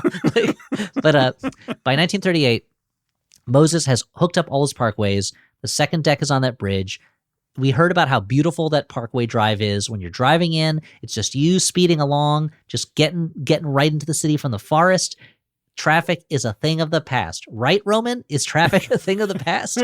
No, sir, because the central axiom to urban planning is however many lanes you build, how many bridges you build, cars will fill it. I don't know. Let's find out. Let's just take a look at the book and see what happened. Oh no! Oh, it's all backed up, and the old bridges and roads, they're also backed up. All backed and up the same. It talks about a reporter decides, he's like, I'm going to drive that trip from the city line to Canal Street and back and see if it takes 26 minutes. This is a 9-mile trip. One way it took him 58 minutes, another way 73 minutes, and it's bumper to bumper traffic along the water. So you're not looking at the water. You're looking at the bumper of the car in front of you because you got to keep moving. And it seems, Caro says, Moses had two objectives: reclaim the waterfront for New Yorkers and ease traffic. One of those things did poorly, and the other thing it just did not do. Yeah. On opening day for the West Side Improvement, Bill Exton, he goes to Inwood Hill, the park that now has a road running through it, and he finds the peacefulness is all gone, and Weinberg's predictions about Spoitenduyvil and Riverdale, they came true. They're becoming haphazardly developed suburbs. The city didn't really plan for them to absorb all this traffic coming through it. That last freshwater marsh in New York, it's gone. And Caro says these things are also part of the cost of the West Side Improvement. Beyond that, maybe $200 million that were spent on it. This was the cost, and it was barely considered before it was built.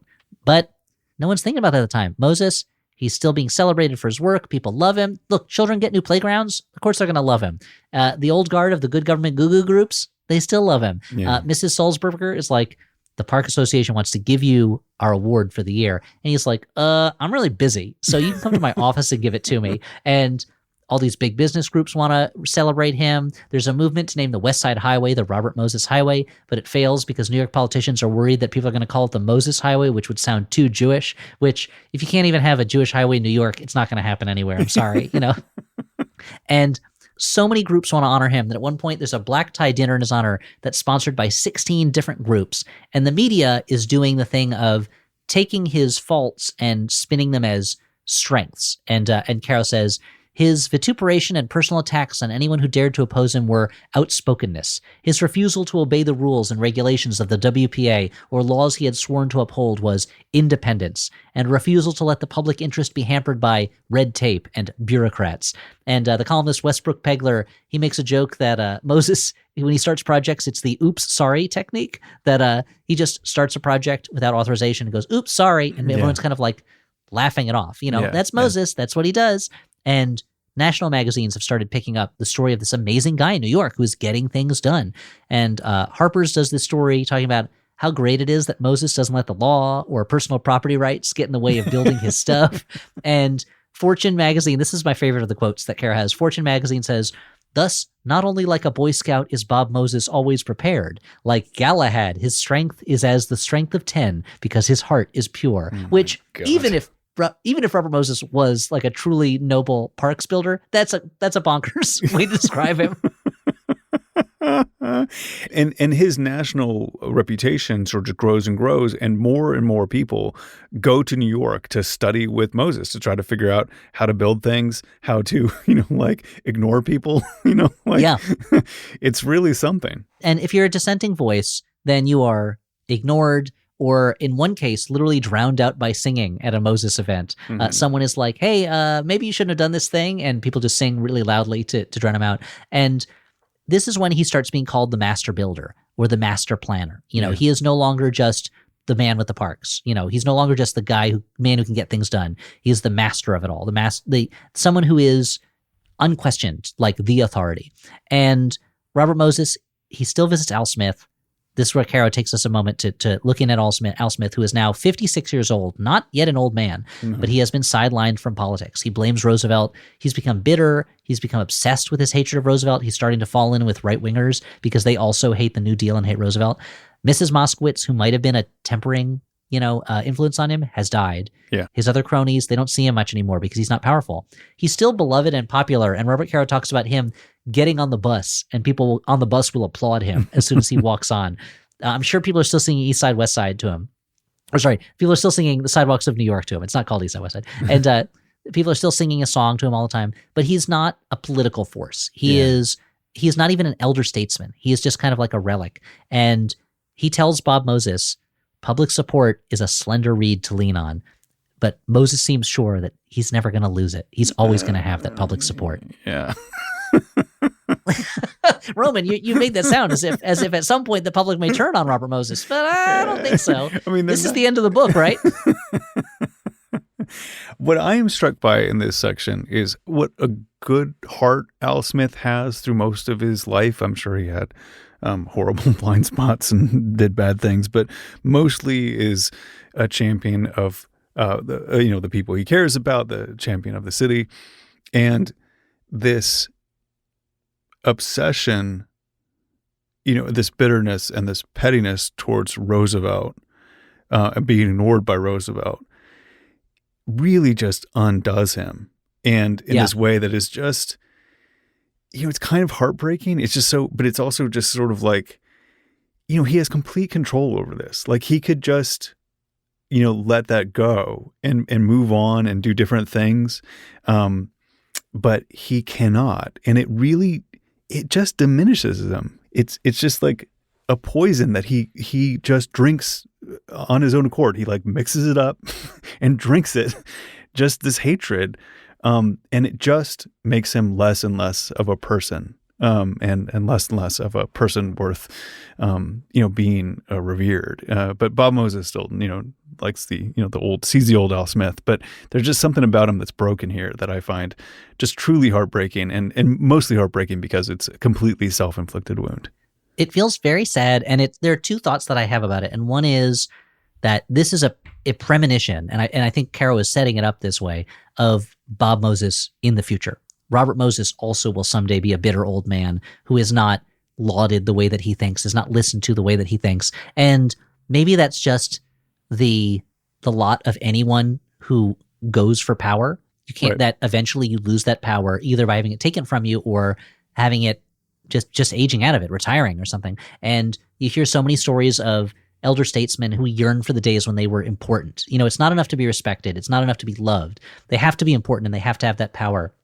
And Moses saw Al Smith at his height, and Al Smith has fallen from that height. And Moses is like, yeah, but that's not going to happen to me. Like I'm going to be, fame. I'm going to live forever. I'm going to learn how to fly. I don't have to worry about this ever happening to me, but it happens. And it's as inevitable a part of life as dying, and it feels to me like Al Smith very much there is like, this is an early death for me. And it's an admission that my life will end. And my other thought is, so why doesn't he like run for office? Like, I don't know what it's the weirdest thing. And I wonder if it's the machine politics of the day, maybe, or he feels like he can't get the support. But like, I feel like if Al Smith ran for, he's not going to run for governor again. But that would be a slap in the face. For mayor, which is something LaGuardia is deeply afraid of in the beginning. He's always worried about. Yeah. Or he could run for Congress. Like I think about John Quincy Adams, who was president, lost re-election, and then went into Congress for years and years. Yeah. Was a congressman for a long time after that. There's this idea that maybe that also that once you've had kind of ultimate executive power,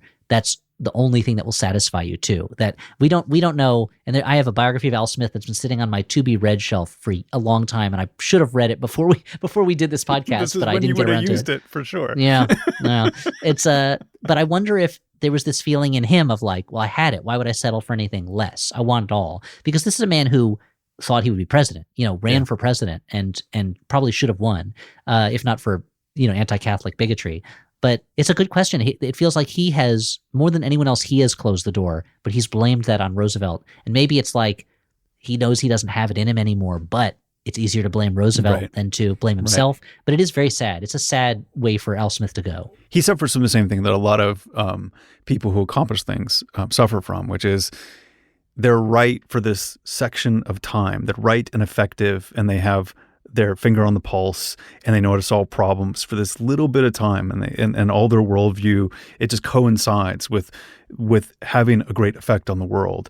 And that passes with time, no matter what. You cannot be that great and on top of things forever.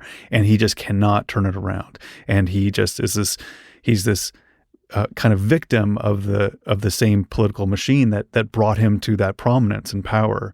And he just becomes diminished in that. And anyway, I would be curious to know if you ever do read that book, Elliott. I'll get to it. Maybe I'll try to do it before the end of actually, maybe I'll read it next when I finish this book of short science fiction short stories that's unrelated to what we're working on right now. But I would love to know from another perspective what his biographers say about the end of his life in that regard. Stay tuned, listeners. Will I get to reading that biography before we finish the podcast? We'll find out. So that's how that chapter ends. And it's a pretty sad, bitter end to the chapter. Luckily, the next chapter is pretty happy, right? The next chapter is a pretty happy, joyful, sunshiny chapter. It's an amazing chapter of great gaiety and frivolity. And thank goodness. Thank goodness. It's called Two Brothers. It's almost the exact opposite of the chapter that we're talking about now. It's super fascinating. We'll talk about Two Brothers after this.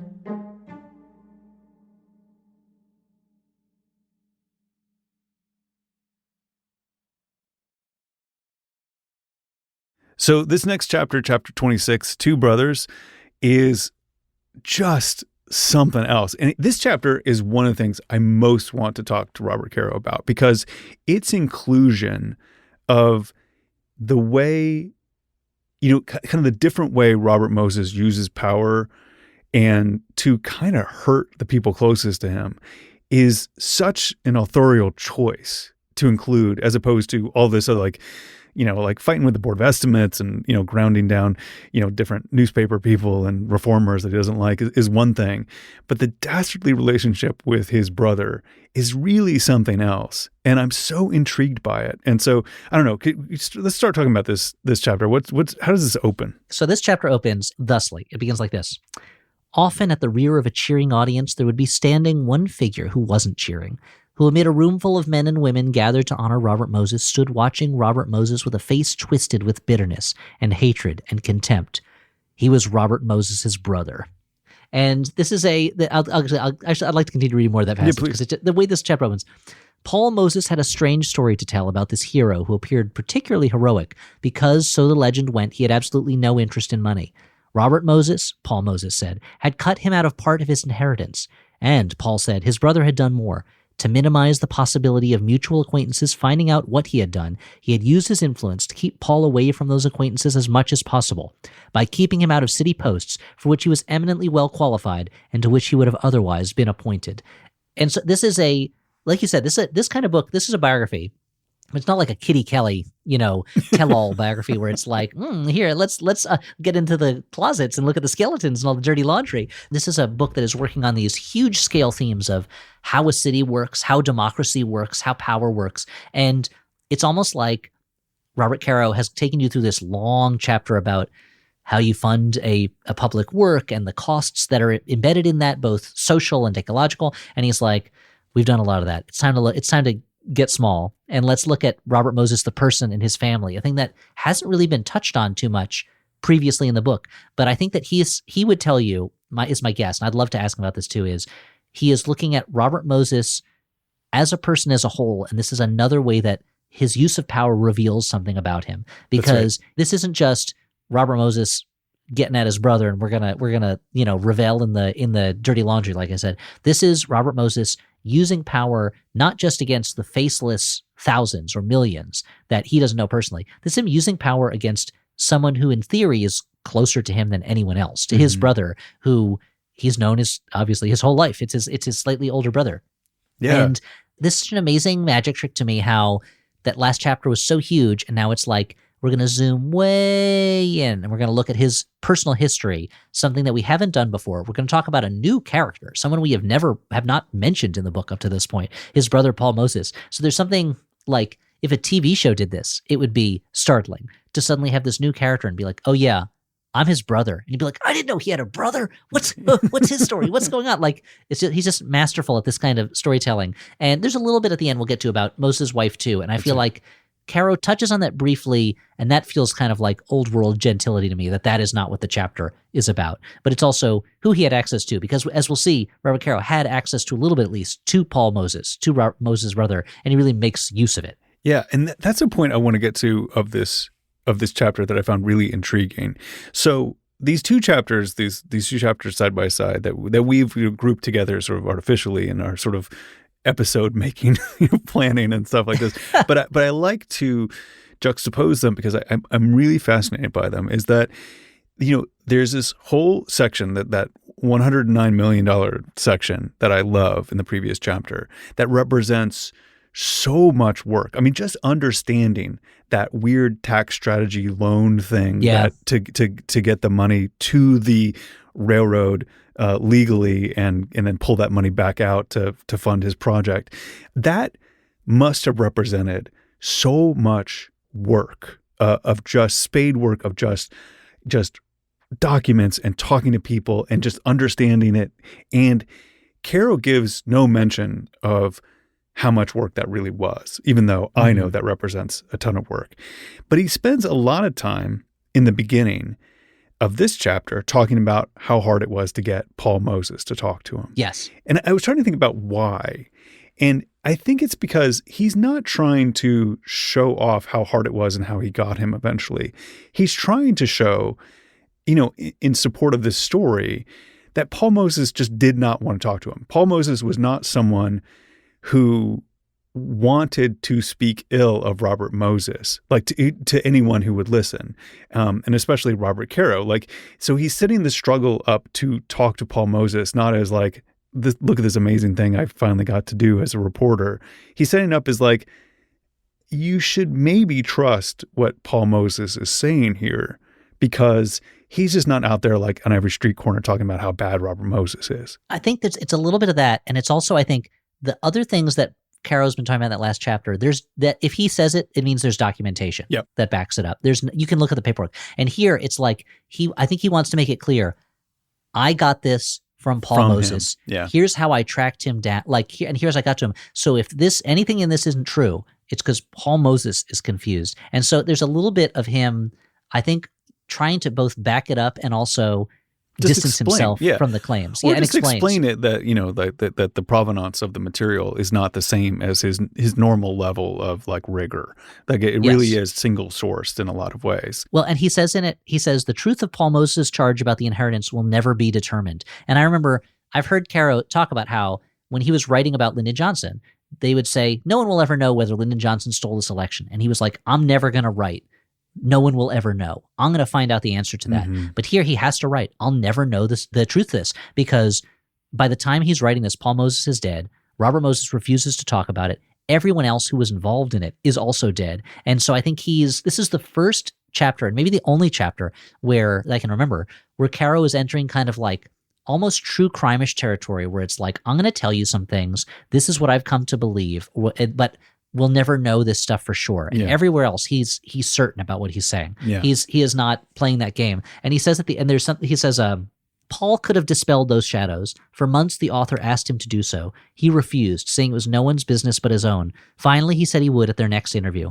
On the day before that interview, he was stricken with his final illness. From the hospital, he telephoned the author and began the story. Before he could get more than a few sentences into it, he collapsed. Several days later, he died, leaving the shadows forever undispelled. And it's like also the pain of that for Caro too, of like, oh, I had it. I almost had it. Because as we'll see with Paul's story, there are parts of Paul's life that are a mystery. No one knows what was going on with him during that time. And we'll never know now. And that Caro was so close to having it. But there's also something of there's something kind of Victorian novel about it too, where it's that you want to learn more now that you know that we'll never know the truth of it. Now it's a mystery. So I want to hear about it.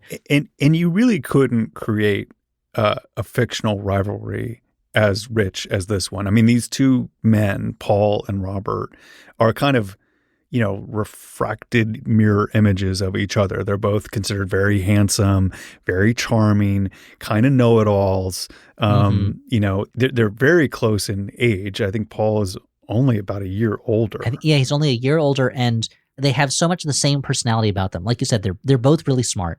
They're both really charming. They both feel their superiority to other people. Yeah. They feel that not necessarily both felt the need to show it, but they both feel the assumption that they are superior to other people. And Caro, he points out that they had two differences, one small and one big. The small difference is Robert Moses did not care about lower class people or people of color, whereas Paul Moses seemed to be genuinely sympathetic towards them. And even seemed to express warmth towards poor people that he would not show towards more affluent people. Yeah. But the biggest difference, and Robert Caro is like, this is the turning point for them, is that Robert Moses, the guy who stands up to power and everything, if his mother said something, he'd be like, yes, Mom. Whereas Paul Moses would not. Yeah. So if they're disagreeing with Bella Moses, eventually Bob would be like, yeah, okay, I guess you're right, Mom, and just pretend. And Paul Moses would be like, no, you're wrong, Mom. Yeah. Which means that the person who is the real secret weapon for Robert Moses, in that she is bankrolling him for much of his adult life before he can amass that power, is on his side because he will follow her lead. Whereas Paul Moses, the slightly older brother, he will not follow her lead. And we talk about Paul Moses' youth here, and there's these kind of blank spots. He seems to have had some kind of falling out with their mom. It was either over politics, he was a Democrat and she was a Republican, or if it was over a girl that he was in love with. Mm-hmm. But either way, the upshot is that he drops out of Princeton, and for 4 years, he's just gone, and nobody knows where he is. Nobody knows what he's doing. And then he returns to college, and instead of majoring in classics, now he's majoring in electrical engineering. And this is one of those dark spots in his life that Caro wanted to know about and is never going to know about. Mm-hmm. In 1913, both Bob and Paul want to go into public service. Bella, we know, arranges for Bob to go to the Bureau of Municipal Research. This is the first big step in his eventually becoming the power broker. Paul is told, we've arranged a job for you at an investment bank. And Paul is like, I don't want to do that. That sucks. And he leaves. Nobody knows where he goes. Some other family members, they tell Caro, I think he might have been in South America for a little bit. Nobody knows what he does. And the trail doesn't pick up again until Paul is serving in the Navy during World War I. And Caro mentions during World War I, Robert Moses is staying out of the military. Mm-hmm. He doesn't want to do it. Whereas Paul enlists and serves. And while Bob is kind of starting to compromise his anti-machine politics so he can learn from Bell Moskowitz at this point, if you remember back that far in the series. While he's doing that, Paul Moses is working at Con Ed and is wrecking a very promising career by arguing politics with his bosses. Like, he will not compromise. He is, in some ways, Paul Moses is the Bob Moses that Bob Moses is promised to be. Like, he cares about people who below him on the social scale. He is uncompromising, and it just keeps causing him trouble. And finally, he gets the chance to enter public service. He's offered a job at the Department of Public Works. And at the last minute, Al Smith, who was governor at the time, vetoes the appointment. And Paul Moses, I guess, tells Robert Caro that he didn't suspect it at the time that his brother might have been behind that. Because at the time, it wouldn't have occurred to him that his brother would be getting in the way of him ascending into that world. This is so sinister. Yeah. This is also really upsetting. And then one of the other things that they have in common, curiously, is this love of swimming, like this obsession with swimming. And so while, Bob Moses is building Jones Beach, Paul is building this enormous swimming club in Pennsylvania, which is, again, what an obsession. I don't understand it. I could understand it if this was like the Louganis family, like if they had a history of family swimming, or diving, they just love swimming. I don't know. And the difference here, Paul Moses, he's like an alternate reality version of Robert Moses in so many different ways, where Robert Moses can build Jones Beach and he can go way over cost because he has the power of the governor behind him. He can spend an entire bathhouse's budget on the foundation for the bathhouse and then say to the legislature, give me more money. I got to finish this bathhouse. But Paul, when he overspends on this swimming club, he has nowhere to turn. He won't ask his mother for financial help. Yeah. Robert Moses, remember, he asked his mom to float him like $22,000 to finish a project once, and she did. And Paul Moses, he won't do it. So he's sinking further and further into debt. And by 1929, things are looking up. It's a great year for everybody, 1929. And Paul and his mom are starting to reconcile. He gets a consulting job with Con Edison. The pool is starting to bring in money. And he has an argument with his brother. And Paul Moses tells Robert Caro that he didn't see it as any other different argument than before Robert Moses was a government guy. But suddenly in 1930, the next year, Paul and his mom, they have another falling out. And when he tries to make up with her, she refuses to see him. And suddenly other relatives are cutting him out. They won't talk to him. And this is the big mystery that I'm always drawn to in this chapter, is they all seem to think he has done something horrible. He's committed some kind of crime.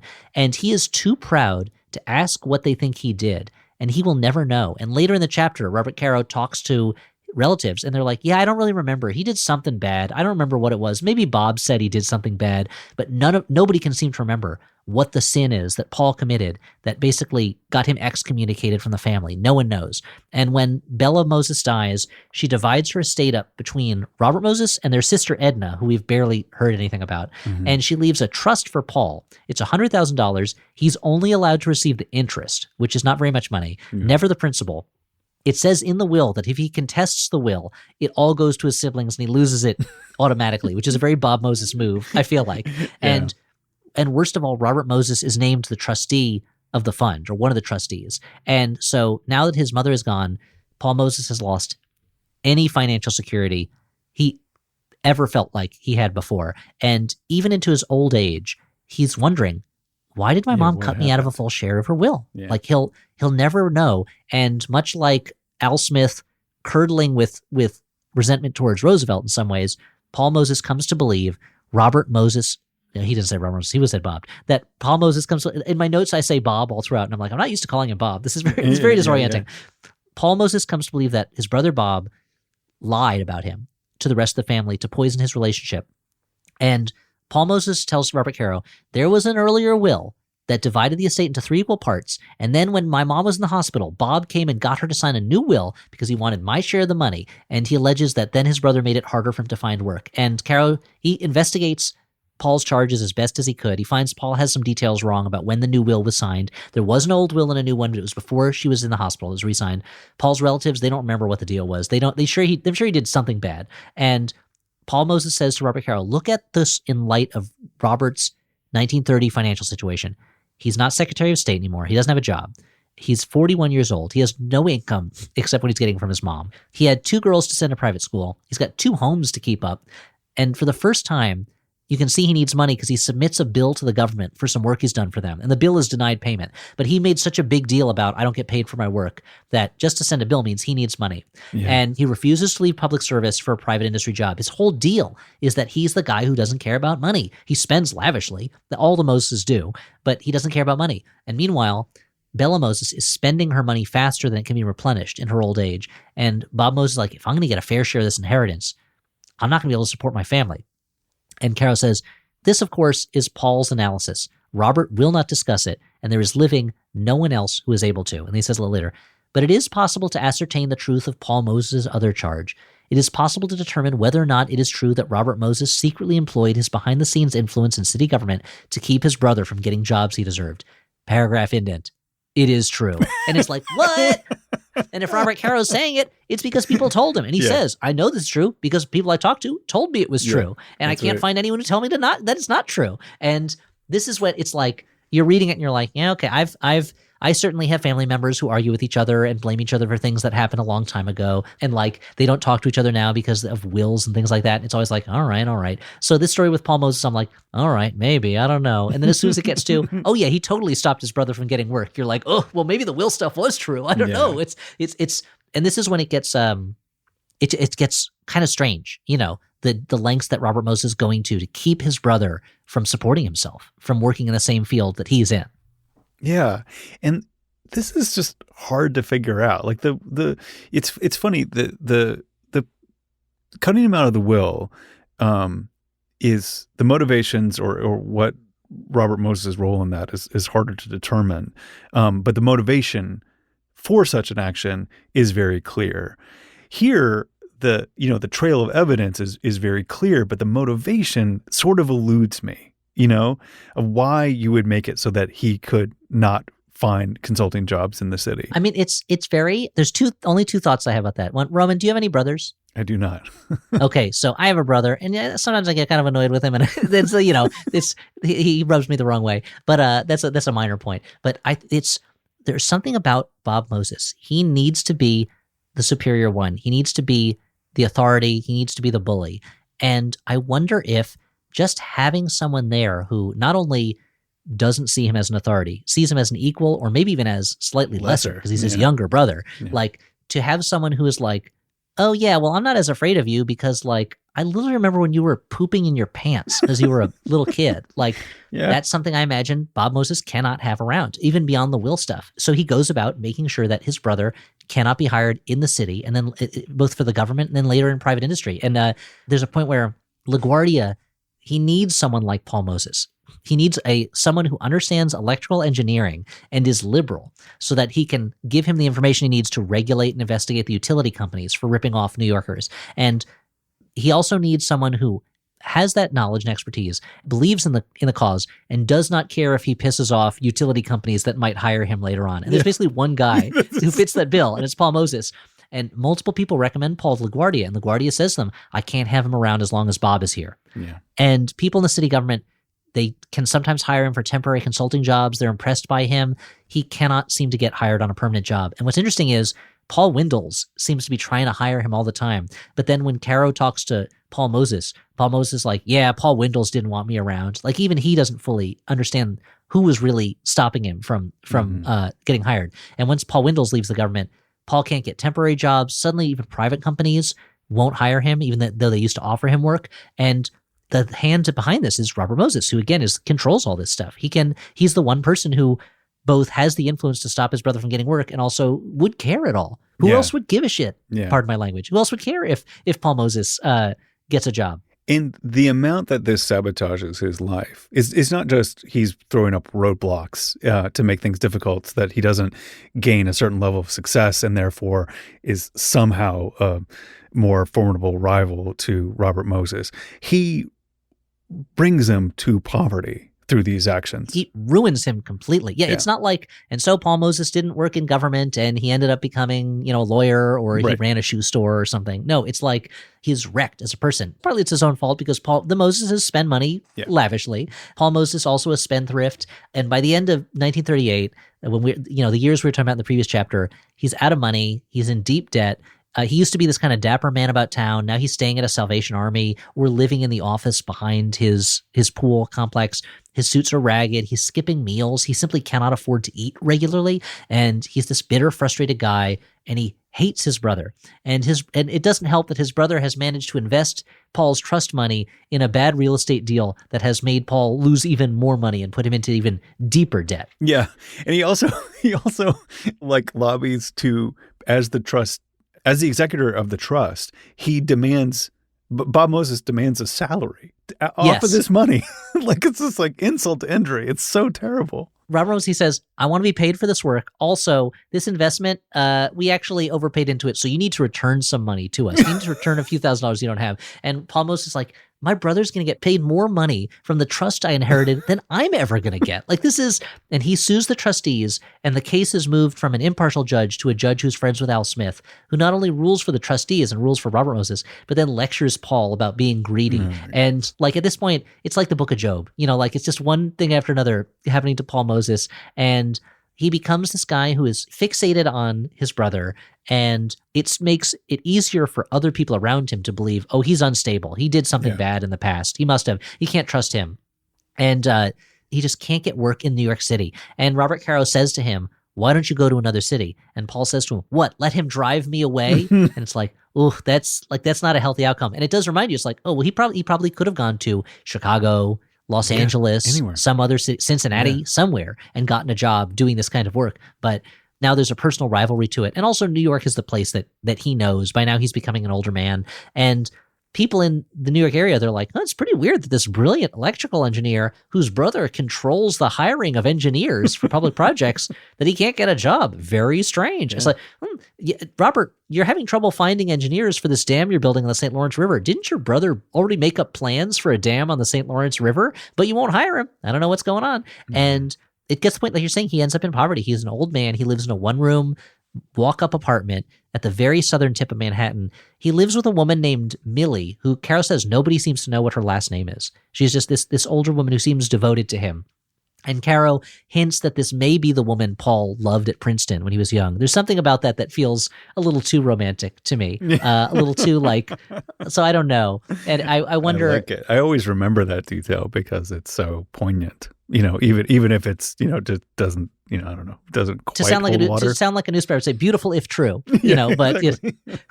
And by the 1960s, when Robert Moses is still a powerful person, Paul Moses is an elderly man. He can't get up the stairs of his building. His brother is building thousands of apartments in elevator buildings for people at Paul Moses' income level. And Robert Moses is giving out those apartments to people as favors. And it never occurs to him, or if it does, he rejects the idea to give his brother one of those buildings, which, as Caro points out, would have improved his brother's life immeasurably. Yeah. To live in a building with an elevator. This is how far their lives have gone. These two guys started in the same place. They're very similar men. Robert Moses is the shaper of worlds, who is almost by hand remolding New York and Manhattan Island and things like that, and putting up more bricks than anyone ever has, more cement. And his brother, meanwhile, is struggling to get up the stairs to this tiny apartment he lives in. And he haunts kind of City Hall. He's always hanging around there to the point that the people he used to know retire. And now Paul Moses becomes just kind of like, in the eyes of the people who work there, like a nut who just goes into offices and bothers people. Mm-hmm. And finally, in 1962, Paul collapses. And his brother finally goes to visit him at the hospital. And he brings him like a brochure about the Triborough Authority or something like that. Like he brings him like souvenirs that are about how great Bob Moses' work is. And Paul Moses at this point, he's so nervous that Millie is going to be left with nothing when he dies, with no money, that he swallows his pride after decades. And he writes Robert Moses and he asks him for a job. And Moses arranges for him to become what Caro describes essentially an errand boy at an engineering firm for $96.16 a week. Like the least he can do is what he does, which is like, oh, my elderly brother, yeah, I'll get you this kind of low man on the pole job, where you should be probably running this firm, at this point. Ugh. It's such there's other members of the family that we'll get into in just a moment, but this story of Paul Moses, it really feels like you're seeing in some ways the same person. It's a real sliding doors thing, the same person on alternate tracks. And I wonder if part of it is like Bob Moses seeing competition from his brother and wanting to cut that off, or Robert Moses being like, I could have turned out like my brother. I don't want to be reminded of that. Like, I just don't want anything to do with him. That's the more sympathetic way to look at it in a way, Or doesn't want anybody to see someone so similar to him so down on his luck, so low. And so therefore you can imagine Robert Moses as this man, knocking around City Hall, talking about engineering.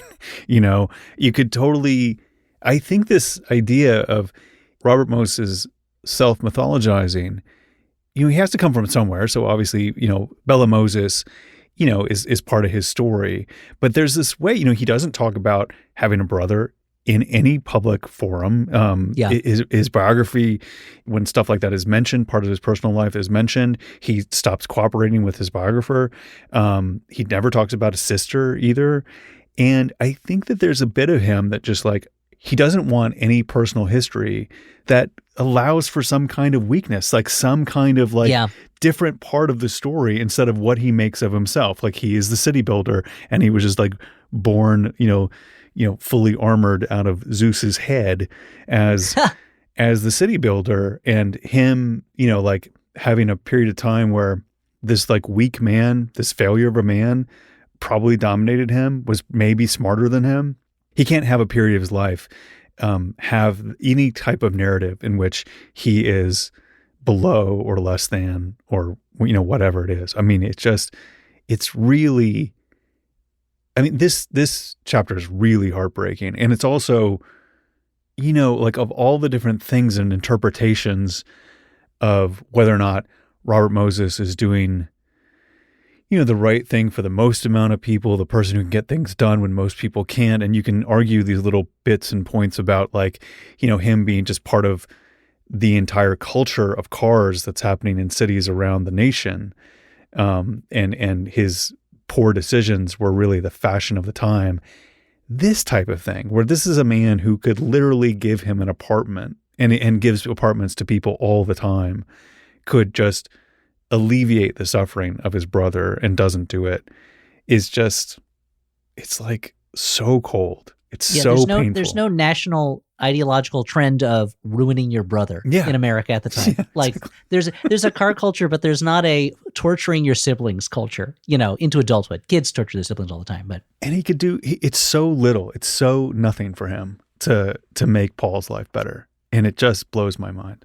Yeah, it's astounding. And it's almost like he's the master builder. He's going to reshape the world the way he wants it, no matter who has to leave, has to get relocated or hurt in the process. And he's going to reshape his history the way he wants it, no matter who he has to relocate or get rid of in the process. The story only gets a little sadder from here. So buckle up, folks. I mean, first, Caro briefly talks about their sister Edna, who really gets short shrift in the book, maybe because she didn't talk to Robert Caro, I don't know, but or maybe because her life is not particularly eventful, which is fine. But she kind of does whatever Robert Moses tells her to do in terms of family stuff until she and her husband move to Florida, and then she finds that her brother effectively forgets she exists and just ignores her, doesn't take her calls. There's one point where he's coming to Florida and she's like, "Oh, can I see you?" And he's like, "Yeah, well, if you come to the airport, you can see me for a couple minutes before I leave for this other place." And she goes, "Okay, I get the idea. I'm just not going. Like, that's it. I don't need to do that." And it fits into that rubric for him of like, if I can use this person, they're a part of my life. If I can't use this person, I don't need them to be a part of my life. But then Caro ends the chapter talking about the relationship between Robert Moses and his wife, Mary Moses. And we remember Mary was the secretary at the bureau that he fell in love with. He would talk his ideas out with her. And she was the woman who, when he was working too long hours, on the Long Island Park Commission, she'd come to the office and pull him by the ear and get him home. And she is the person who is effectively making his career possible by running their home while he is away. And that split is pretty classic for the time, that the man works outside the home, the woman is inside the home. But even further than normal, she's buying all his clothes, she's paying the bills, she's arranging for his haircuts. She makes sure in the morning that he has car fare in his pockets in case he has to take a car or a train somewhere. And if he's schmoozing with city politicians, she helps him remember who people are. She helps him to get them on his side. She helps take care of the staff. If he's in a bad mood, when he leaves to work, she'll call ahead and say he's in a bad mood today, like, just be careful. If someone on staff loses a family member, she's the one who remembers to reach out to them and give their condolences. Like, she is very much a partner in a lot of what he's doing, and is also constantly defending him to other people, constantly advising him. And he said, and Moses quoted in the chapter that when he makes a mistake and something doesn't work out, he goes, "Oh, that's one of the times I didn't listen to Mary. I didn't talk to Mary about that one." Yeah. Anytime he makes a boner, it's because he didn't listen to Mary. Yeah. Old-fashioned way of saying it. Yeah. But over the years, Caro depicts this process, and it's not as detailed as the Paul stuff. I think because he wasn't talking directly to Mary Moses. No. And also I think I get the feeling here that he's kind of covering his sources a little bit more than he does in other sections. I have to look in the notes in the back to see. Every now and then in the notes, you'll find a part where it's like, this person only spoke if I kept them anonymous, or there's the mention in one part early in the book of one of Moses' staff members who commits suicide, because he's being driven so hard. And he says in the notes, "I am not mentioning this man's name out of respect for his mother, who's still alive." And so there's a little bit of that, I wonder, going on here. But he talks about how as the years go on and Robert Moses gets more powerful and louder, Mary Moses is getting kind of weaker and quieter. And by 1930, she's seen by people no longer as like the vivacious equal partner of Bob Moses, but as this kind of shy, withdrawn woman. She still clearly idolizes her husband, and she boosts him a lot while minimizing herself. When he's running for governor, she's interviewed and she's like, "Well, I don't know why you'd talk to me. You should talk to the candidate. He's a more interesting person than me. I don't know what I've done." And she seems to be aging dramatically, perhaps from the strain of running their household and Bob's life and her own life, or perhaps just from being ignored so much. Who knows? So much of Robert Moses' life is spent with the things he's doing. And as Caro has made it clear earlier, there's almost no time in the day for any of this stuff. It's funny because Caro will be like, Robert Moses was always there for clam bakes with the kids, but it seems like that, I don't know how often that must have happened. It seems impossible. Yeah, exactly. It's not a weekly clam bake. And Robert Moses is, he at any time of day or night, he may suddenly leave and go swimming to stay kind of physically vigorous. And Caro starts jumping ahead and saying by the 1950s, Robert Moses is catching the eyes of younger women who see Mary as not being much to speak of. And as early as the 1930s, there are rumors that Moses is having affairs with kind of more glamorous women, richer women. And under the strain of all this, Mary begins to drink. People begin to assume that she is an alcoholic, and there are times when she embarrasses herself in public because she's had too much to drink. And she's eventually hospitalized several times. And it seems unclear whether that's because of alcohol abuse or because of other kinds of breakdowns. But we're left with this portrait of this marriage that was between these two vigorous people, one of whom was clearly subordinating herself for the ambitions of the other. And now he's stayed powerful. He's gotten only more powerful, and she has withdrawn more and more. And I think it's too far to say that Caro is saying this, but the impression I get is almost of Moses like a vampire, kind of like draining the vitality from his wife in order to stay on top of his own life. And then when she is no longer able to keep up in the same way because she's gotten older, kind of like tucking her away, and not necessarily openly mistreating her, but sidelining her from his life. And it's such a sad way for this chapter to end. The last chapter ended with the sadness of Al Smith as this bitter old man. And this chapter has taken us through the ruin of Paul Moses and then the just diminishment of Mary Moses. And there's something, I'm of two thoughts about this chapter. And one of them is that this is much more gossipy than other chapters in a way that Caro mostly stays away from. But also that to avoid showing this, to say only, we're only going to talk about his public life, we're only talking about the public things he did, is to not look at the person in full, all the ways that he used power, because there's another sort of power, and that's the power between two people. That's the power dynamic that's in a family. And these are other aspects of power that are not democratic power. They're not urban infrastructure power or electric power, which becomes up so much in the book, the power of motors and things like that. But every human interaction involves some sort of power dynamic. And I feel like the last, 10, 15 years of American society has been about people having their eyes opened to kinds of power dynamics they maybe didn't recognize before or were refused to recognize before, were oblivious to. And these are other aspects of power, and they show us some more of the cost of someone being the master planner who can get things done, in this way. That the cost is not just in money, it's not just in marshland, but it's also in the people around this person. And whether that's a fair cost, whether that's an equation worth balancing, Caro's not going to give us that answer. That's not his job to give us that answer. His job is only to lay it all out there and then allow us to make the choice, I think, of how we feel about it. And it's a thing that, I don't know. I like it when my books tell me what to think. I don't like it when my books just ask questions. It's pretty interesting to me how, segregated this portion is. It both like extends and collapses time in an interesting way. It works on a different time scale than other parts that we're talking about. I mean, we sort of reach the end of Mary Moses's life here somewhat, and definitely the end of Paul Moses's life.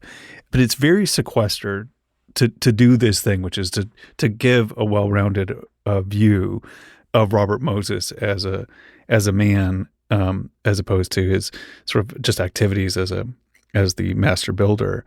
It strikes me that, like, the Lyndon Johnson books that Caro wrote, the personal and political are more integrated into the story of LBJ, and they're more documented too.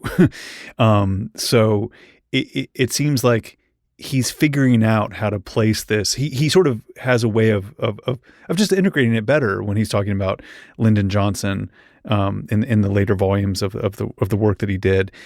This just stands out. This is one like strange chapter that tells a totally different story that gives you a different view of this man that you've at this point grown to somewhat loathe and now you really do, because these are like, it's not that his actions are relatable at all. They're just more normal. Like, more people have experienced like rifts within families that that cause this type of strife and can place themselves more in these situations. And you can totally see how, a person could read this and see themselves in Paul Moses or Mary Moses in a way that they maybe can't, a person who's just has their favorite park bulldozed, or Yeah. or something like that. There's Caro is so good. I feel like, I think you're right that in the Lyndon Johnson books, they're more integrated. I wonder if part of that is because, Lyndon Johnson was already a famous personality, but also he knew he would have at least 3 books to work on that with. So he kind of get into it more. But I wonder if like Caro is still kind of working in some ways in a reporter mode. And the reporter mode is like, you're telling a big story. You got to find the human element of it. Like we talked with Brandy last episode about like, people are interested in people. Every story that's interesting has people in it, And so he's very good, I think, at picking out who is the individual that he's going to boil a story down to a lot of the time. When he gives a couple examples earlier on in the first chapter, but like when it's time for him to talk about Moses as a bully, he focuses for a few moments on Pearl Bernstein and the way that Moses treated Pearl Bernstein. And it's so much more powerful than if he said, 400 people quit from Moses's staff or something like that. Right. And here it's like the reporter part of him that's like, you got to find the human angle. We'll do it here. And we'll do it about Paul Moses. And yeah, it is a strange chapter. It's strange the way it's balanced. It's called Two Brothers, but it ends talking about his wife, about Mary Moses. Yeah. And I'm not quite sure how I feel about how little space Mary Moses gets, whether I think more space would be allowing to tell her story more fully, and because right now she's kind of almost treated like a side person in this whole story, or if more space would feel like it was holding her up to an indignity, whether it's protecting her or not, what the gentility of it and the old-fashionedness of protecting someone or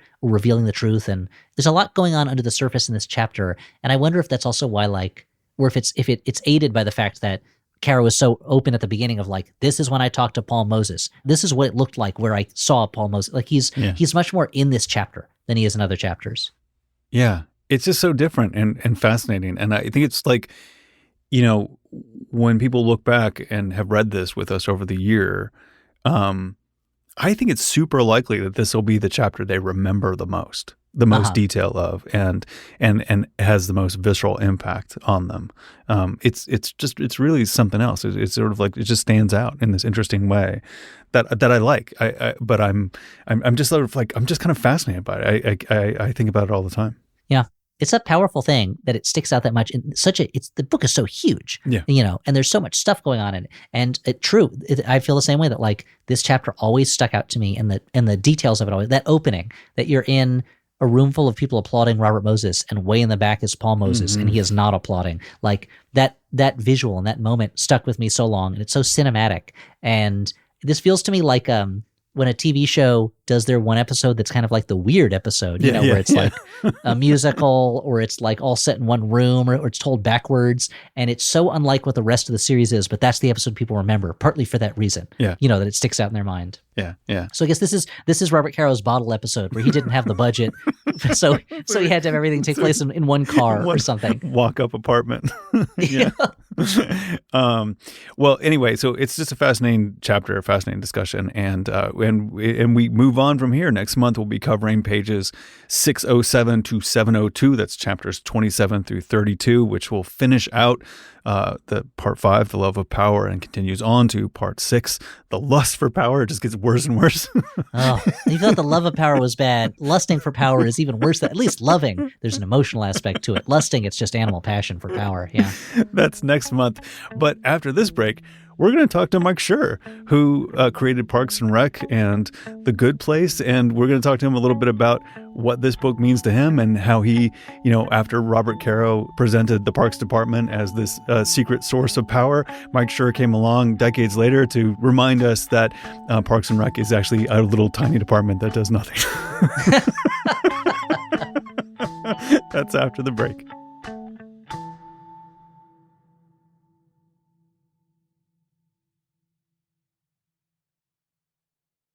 Now for our interview with television writer and creator Mike Schur, the man behind Parks and Rec and The Good Place and a bunch of other amazing television.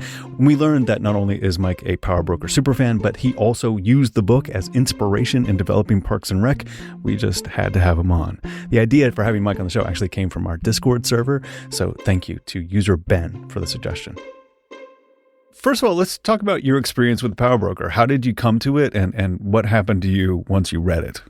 Well, I don't want to kick this off with a brag, but I've read it 3 times.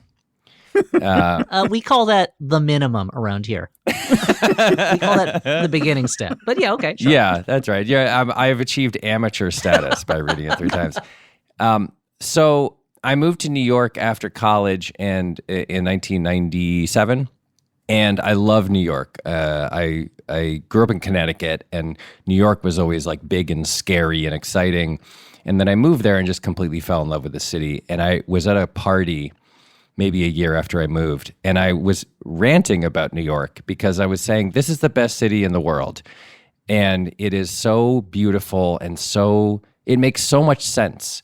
You know, the layout of the streets and the neighborhoods and Central Park right in the middle, taking up 1,000 acres of the greatest, most valuable real estate in the certainly in North America. And it's just, everything about it is great, except for one thing, which is, why is it so messed up in terms of its transportation? And, you know, coming from Connecticut, which is just north and a little east of the city, every time I drove home, I would have the same feeling, which is like, what is this insane tangle of road that you encounter? Why is it so crazy? The Van Wyck Expressway and the Major Deegan and then the Sawmill and the BQE and the Cross Bronx, blah, blah, blah, blah, blah.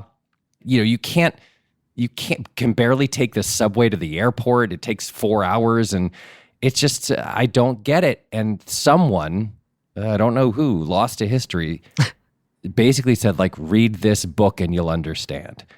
And it was, and I've heard you two talk about this on this very podcast, it was like I was being inducted into the Masons or something. It was like a secret society where it was like, just here, like they opened a trench coat and there were some knockoff watches and a copy of the Power Broker, and they gave me the copy of the Power Broker.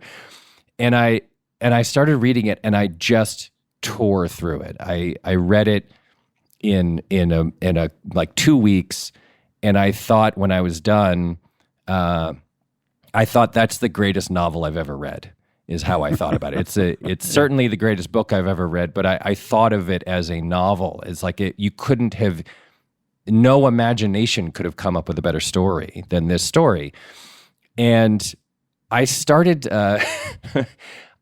talking about it so much that my then girlfriend and now wife actually banned me from talking about it at cocktail parties or other gatherings. It's one of 3 times in her life she's been like, you gotta stop talking about this. For not for her sake, for my sake. She was like, you're gonna drive all of your friends away if you keep talking about this book. And she was, by the way, totally right.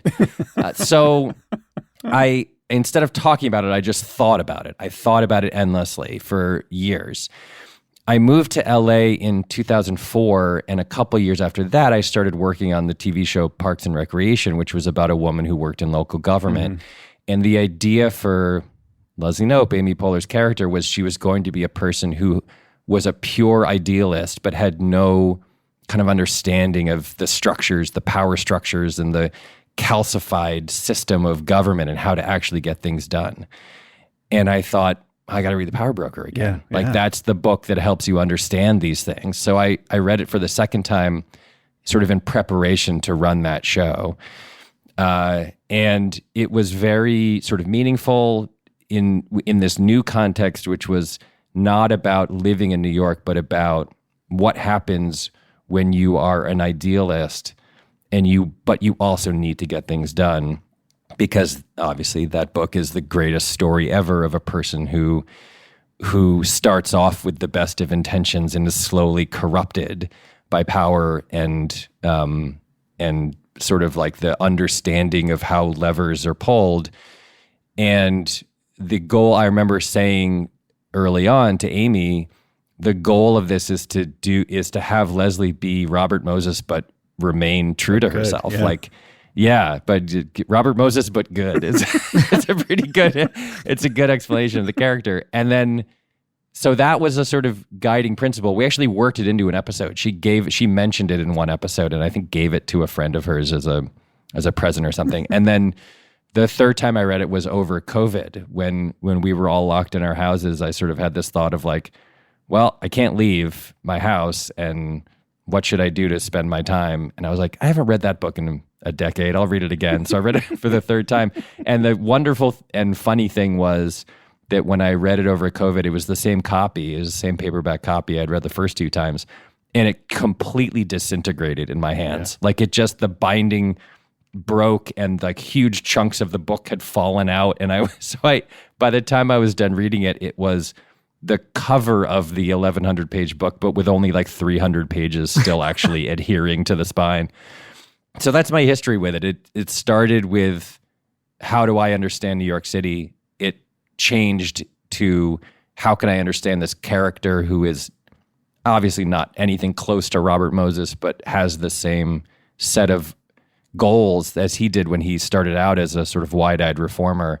And then the third time was just because I love it and I wanted to read it again. I love that your story with it is kind of like the story of a prophet who has received the word from on high, tries to share it with everybody. It falls on deaf ears. They're not listening. They tell you, stop, don't tell us this anymore. Then you find the person or the forum that you can actually communicate it in, and you reach, I guess, Amy Poehler. You reach the one person who is open to that message. And then when you try to return to the original source, the original word, it's like God has shut off that valve and is like, you don't need this anymore.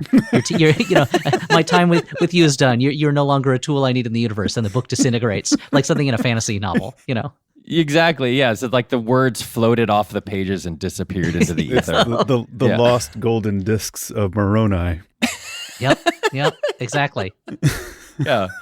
Am I saying I'm a prophet of some kind? I don't know. That's not for me to decide. That's up to your listeners. Yeah, that's right. That's outstanding. I mean, one of the reasons why I was so intrigued to talk to you is this Parks and Rec, connection of like Robert Caro, creating this masterpiece to talk to us about how the Parks Department is this strange source of hidden undemocratic power. And then like whatever, 40 years later, talk about being like as sort of silly as you might expect, Parks and Rec department to be, but also having all these sort of, intricacies of bureaucracy and good people doing, bad things. Mostly it's good people doing good things on Parks and Rec. Yeah. So, but it's so funny to me that there's this connection there when you were already connected to this material in some way. Yeah, I mean the research that Greg Daniels and I did early on in order to write the show was very eye-opening, and also very at a small scale level, obviously. Very reminiscent of the early chunk of the Power Broker, because what we learned was like you start off when you're trying to do public works projects, you start off with an idea, and the idea can be very pure. And then because this is America, the public gets to weigh in, and the public has a lot of opinions, and some of them are good and some of them are bad, but they all have to be heard. And we talked to this one guy who he was trying to redesign a small park. And he had this in New York City. Mm-hmm. And he had this idea to sort of restore the park to the way that it had looked in the like 1890s, And that involved like, light stanchions that had a certain kind of like, at the time, I think it was like a Doric column kind of feel because it was the Gilded Age, And so he was going to do these like old-timey 19th century sconces and all this sort of stuff. And it was a very beautiful idea. And then meeting after meeting after meeting after meeting, people say, those lights are too tall, they're going to shine in my apartment, and I'm not going to be able to sleep. And so he makes alterations. And then someone else says, this is where we walk our dogs, and if the paths if there isn't enough green space, then the dogs won't have places to walk or whatever. And they just kind of like chip away and chip away and chip away. And by the time the design was actually approved by the public commission, it was like he had one, like the columns were just now like steel poles, and everything was like flattened. And there was this one little tiny, like little flourish, like at the top of the light stanchions, there was like a tiny bit of like, intricate stone relief that he had managed to like keep and salvage from his original design. And we said, like, that must have been so devastating. And he kind of shrugged and he was like, look, I got this like small win. Like I had this idea to do this big elaborate thing. And like, at the end of the day, it's not what I wanted, but like, that's not the job that's not my job. My job is to serve the public. And so if I can manage to salvage like one little tiny thing that I'm proud of, then great. And then the public, to the extent that the public can ever be truly satisfied with something, the public will be satisfied with the project. And it was both sort of heartbreaking and also kind of lovely, because his attitude was like, I managed to do something that I'm proud of, and also the public was served in the way that they asked to be served. And we sort of had that. It's not like I don't know what you would call it. It's not quite a North Star for the show, but it had this vibe of like, this is what Robert Moses lacked, especially as he gained power, was he forgot about the second part, right? Yeah. He forgot about the part where his job was to serve the public, and all he wanted was for it to be the way that he wanted it to be.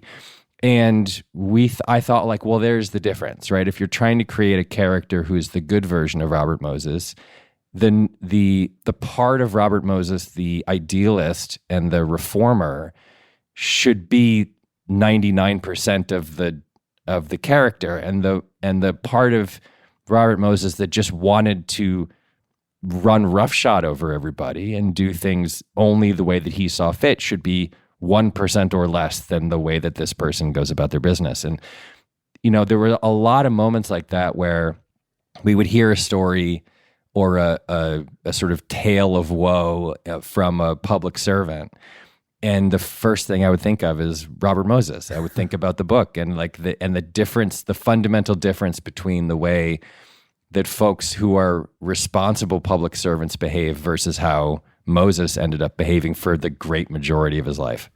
Yeah. And like in your research, I bet you found, as I think I have found sort of like in my life, is the public servants they're more like Leslie Knope than they are like Robert Moses out there in the world. Yeah, I think that's probably true. I mean, really, many of them are not like either. Well, people, I mean, right? They're neither angels nor demons. I don't know.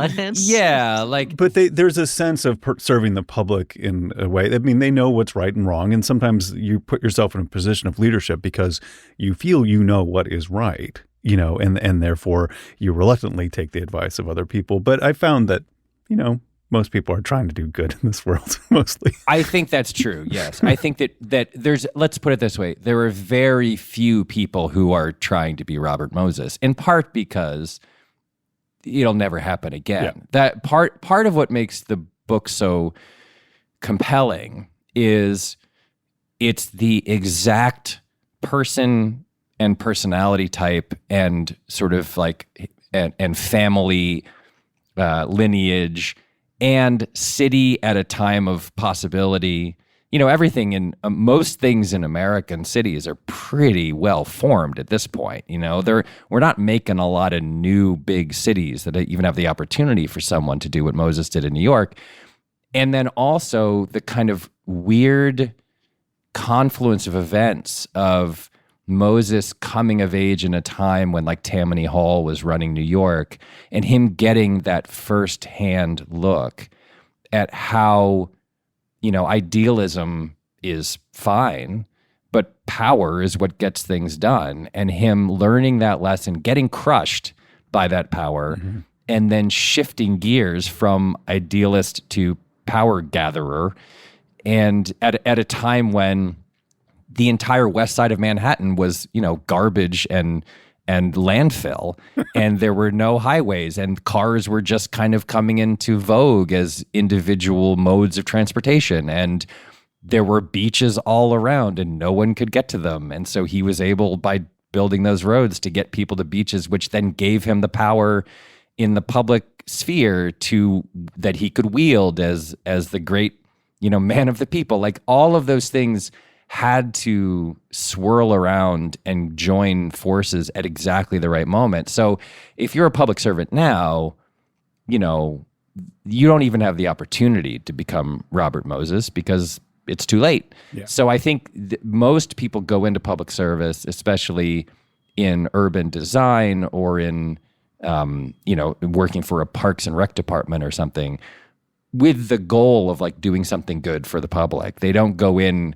No one in their right mind would say, like, I want to be the most powerful man in the world. I'm going to join the Parks and Rec department of this city. Like, it's hard to imagine what kind of psychopath would think that was even possible.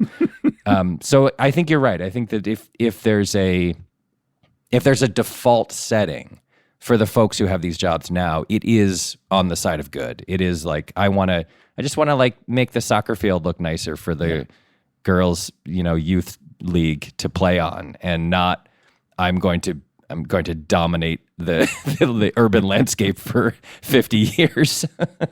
You make a good point that the time when that's possible is fairly over. I feel like within my lifetime, the only person I can think of in New York, at least, that wanted to do that same sort of thing was maybe Michael Bloomberg when he was mayor, where he was like, I'm a billionaire. I can do whatever I want. I'm going to make it so I can run for a third term. Like, and everyone's going to let me do what I want. And he had these big visions, but he's still coloring in the lines that Robert Moses set down. There just isn't the blank canvas. I mean, Robert Moses' canvas was not that blank since, as happens throughout the book, he displaces thousands of people. But this sense of like, oh, the city is clay that I can mold. With Bloomberg, even with his vision was still limited by the fact that the city was now, instead of clay, it was like plastic. So it's like, well, I can break this piece off, but I can't mold it. I can melt this, warp this kind of plastic, structure, but I can't totally. When I was leaving New York, so I left New York in 2004, and just as I was leaving, and I might have the timeline wrong, it's been 20 years, obviously, Bloomberg unveiled a giant plan for West Side redevelopment, and it involved massive new stadia for, I think, the Yankees and maybe the Mets and maybe the New York Giants and Jets, and like as many teams as he could push to the west side of Manhattan, and he wanted the Olympics to be in New York so badly. So it's like, we have to build all these facilities to make New York a world-class city for the Olympics. And I remember I felt as a New Yorker at the time, I was like, we're already the greatest city in the world. Like, the Olympics would be lucky to have us. But you're right, he had this huge plan for all this stadium development. Yeah, and it was not just a stadium. It was like the whole West Side was in this plan that he laid out. The whole West Side. It was exactly the kind of project that Moses would have not only proposed, but actually just ramrodded through, right? Yeah. And I remember thinking, like, well, this is insane. This guy's lost his mind. This is $100 trillion worth of development.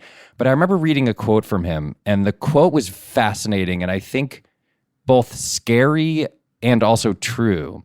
And what he said was, New York is a city that builds things. And if New York ever stops building things, New York will die. And that's a paraphrase, but that's what he said. And I remember thinking, of course, immediately of The Power Broker, but also that he's right. That one of the things about New York that has defined the city is that even though you can walk down blocks on the Upper West Side or the Upper East Side and you can see these brownstones that have been there for 150 years, and there are enormous cathedrals and there are structures that date back 200 years, which for American cities is pretty old. The defining characteristic of the city is that every time you go back, it's different. Mm-hmm. There are stores and restaurants have disappeared and new ones are there, and buildings have been torn down and new skyscrapers have been built. And for better or worse, the city just moves forward, and it moves forward through construction. And Bloomberg was the last mayor, I think, who who was trying to sort of not only acknowledge that fact, but also like get like downwind of it and like sail on that aspect of the city and say like the stuff that Moses did, yes, it might have been racist and awful and displaced thousands of people and destroyed neighborhoods, but that's just what this city does. It's what the city has always done, and we can't stop doing that. We maybe can do it more responsibly and less racistly, but we can't stop building. And I do think that part of what made Moses a singular person was he was doing it in that city. If Robert Moses does what he did in Cleveland, Ohio, or even Chicago or Dallas or Phoenix or even Los Angeles, I don't think it's the same thing because New York is so concentrated. It's so packed in. And in order for it to have this kind of like this, the ages of emperors were traditionally very long, and the ages of emperors in New York are very short. These time periods that we think about in the city, they're measured in years or maybe decades, but not centuries, not millennia. Everything is knocked down and built back up very quickly. And so Moses was the guy who did it the most, but other folks who have come after him have recognized that and have tried, in some cases like Bloomberg, to actually replicate it by saying like, hey, if we stop moving, this isn't New York anymore. And it's one of the things that is so wonderful and also kind of heartbreaking about loving that city is just how often it is erased like an Etch-a-Sketch and then rebuilt. And I don't know what that means about the future, whether that will continue, whether the time of New York is come and gone, but it's part of the reason the book is so fascinating is because that true fact about New York met the greatest builder who's ever lived, and they, in the course of whatever it was, call it 30 years, basically built a new city within the city that already existed. Wow. It's true that you're yeah, I mean, that's very well said. I think it's well said.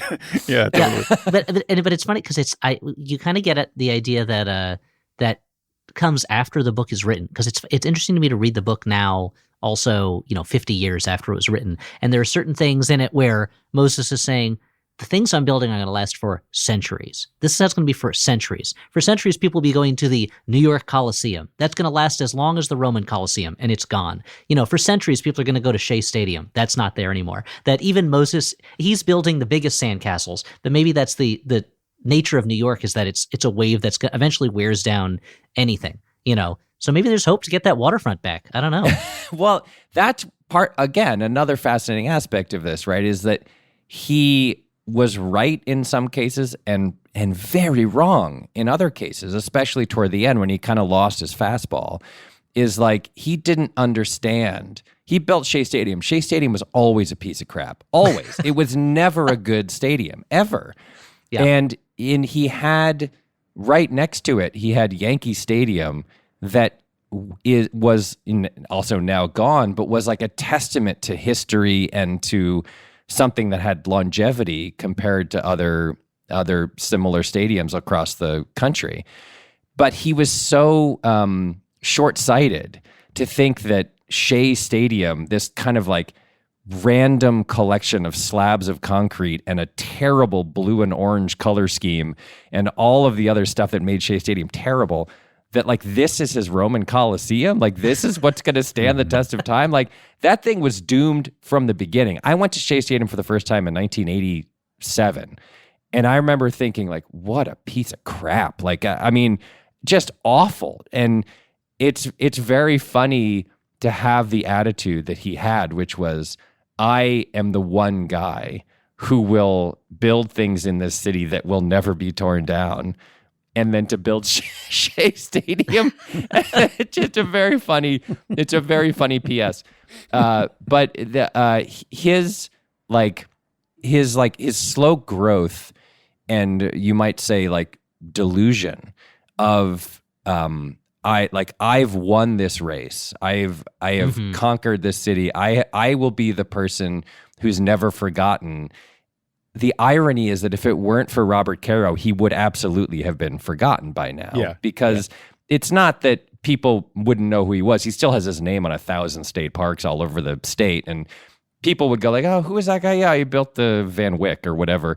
But the like all truly kind of narcissistic, delusional lunatics, by the time he was done, he felt like he was going to be, Caesar or Nero or whoever. He was going to be he was a piece of history that would never be displaced, which is why the last line of the book, spoiler alert, is so beautiful, which is when Pause Caro this interview right now, listeners. Then listen to the rest of the series, then come back and finish this interview. Something I wanted to ask you about. So in this episode, we talked about, one of the chapters we talked about is two brothers, the story of Paul Moses and Robert Moses. And you're a very versatile writer, but you are majority of your writing on television is sitcoms. I'm curious, how would you develop a sitcom about the rivalry between the two Moses brothers? Is that basically just Frasier, or is there a way to do that? Well, you know what it really is at some level is the Succession kind of already did it. Like that when I was watching Succession, the James Cromwell character it's got a similar vibe, I think, to the James Cromwell Brian Cox relationship. It's slightly different because James Cromwell is also like a billionaire, but he broke a different way, and he has this. And in that version, Cromwell was his character was 100% convinced that his brother was just a terrible, evil demon, right? Like it's not the relationship of the book is very different. The relationship of the book is more heartbreaking because Moses just essentially ignores his brother. His brother's living in poverty, and Moses could, Caro makes it clear, at any moment give him any number of hundreds of thousands of different jobs that he controlled to lift him out of poverty, and just didn't because of his vindictiveness and his acid and everything else. So it's Cromwell in Succession was also, because he was a part of the family, this Titanic family, was like a billionaire. But the way in which those two brothers, just a rift formed that was unhealable, and the differences in the way that they approached the world it reminded me of the book a lot, at different times. And they didn't pull their punches, in Succession. Again, spoiler alert if you haven't watched Succession. But when it gets all the way to Brian Cox's character's funeral, and Cromwell just is like, I'm going to speak at this funeral. And what you expect, because we're so trained for this, is that there would be a little bit of there are moments where I, regret the way that we grew up or we treated each other. And you get one tiny fleck of that in the eulogy that I remember, but mostly it's Cromwell going my brother was an asshole. He was a terrible, terrible, terrible, terrible, terrible person. And it's so shocking, but it's that's the truth of these relationships sometimes, is just because you're brothers, it doesn't mean that when one of you dies, everything wounds are healed. Moses was so awful to his brother in so many ways that I can't imagine if Paul spoke at his funeral that he would have been he wasn't a bad guy. He was all right. We had our differences, but look at those bridges, I've thought of course, as I work in TV, I've thought so many times about can you ever film this, right? It's the greatest story ever told about America. Could you ever film it?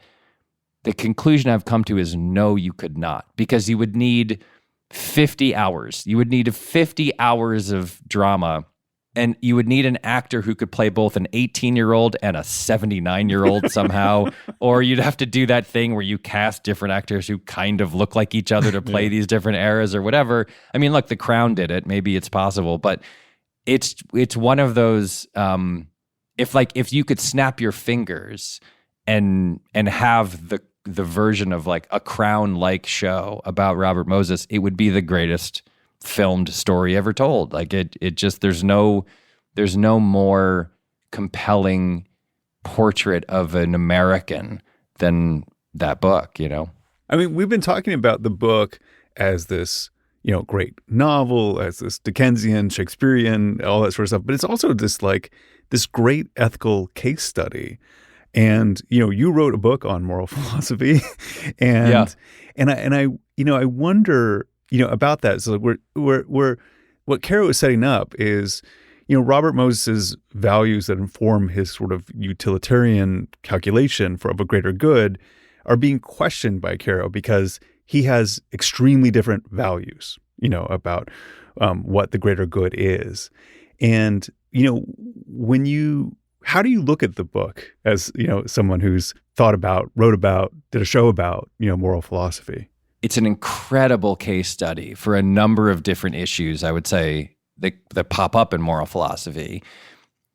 The first and most obvious to me is what I would sort of broadly call the danger of the shifting Overton window, mm-hmm. right? Like what you find, I wrote about this in the book I wrote, there's a danger in violating any moral principle that you hold in even the slightest way. And the danger to me is that once you do that, your Overton window for what you personally find permissible, ethically speaking, shifts a tiny bit, right? So you normally don't park in a handicapped parking spot, but today you do because you're in a rush and nothing bad happens. And so the next time that you're driving around, you see like there's a fire lane that you could park in, and you're again in a rush. And so you're like, well, the last time I parked in the handicap spot and nothing bad happened, so this is fine. I'll just do this. And then nothing bad happens. Then you're like, you ding someone's mirror when you're pulling into your next parking space, and it's like a tiny little chip of paint. And you're like, well, this isn't that much worse than parking in a handicap spot or a fire lane. And so I'm just going to drive away. It's whatever. Cars get banged up. It's fine. And like, ding, ding, ding, ding, ding, the Overton window just shifts a little bit more and a little bit more. And soon, you're a serial killer. That's the end of the story. We've seen it so many times. Yeah, we have, right? But no, you're not a serial killer, but you're a person who has now deemed it permissible for you to do certain things, and then certain things that crop up that are only slightly worse than the thing that you are okay with, and it snowballs, right? Yeah. And the problem, obviously, with thinking this way is that no one likes a rules nerd, and I know that because I'm a rules nerd and no one likes me. And so you don't want to be the kind of person who never does anything even never jaywalks or never, it's like that's not a way to live either. So the trick, and this is what I wrote about, the trick is in those moments where we have to do things, small things that aren't quite right, or are bending the rules a little bit, which we all do. The trick isn't never do them. The trick is when you do them, just note it in your brain. Just be like, I should make a habit of this, right? Like this is not quite 100% in line with my personal ethical code, and I'm not going to make a habit of this, and I'm not going to justify more severe transgressions by saying, well, I did that other thing and that was okay, so I'll do this now.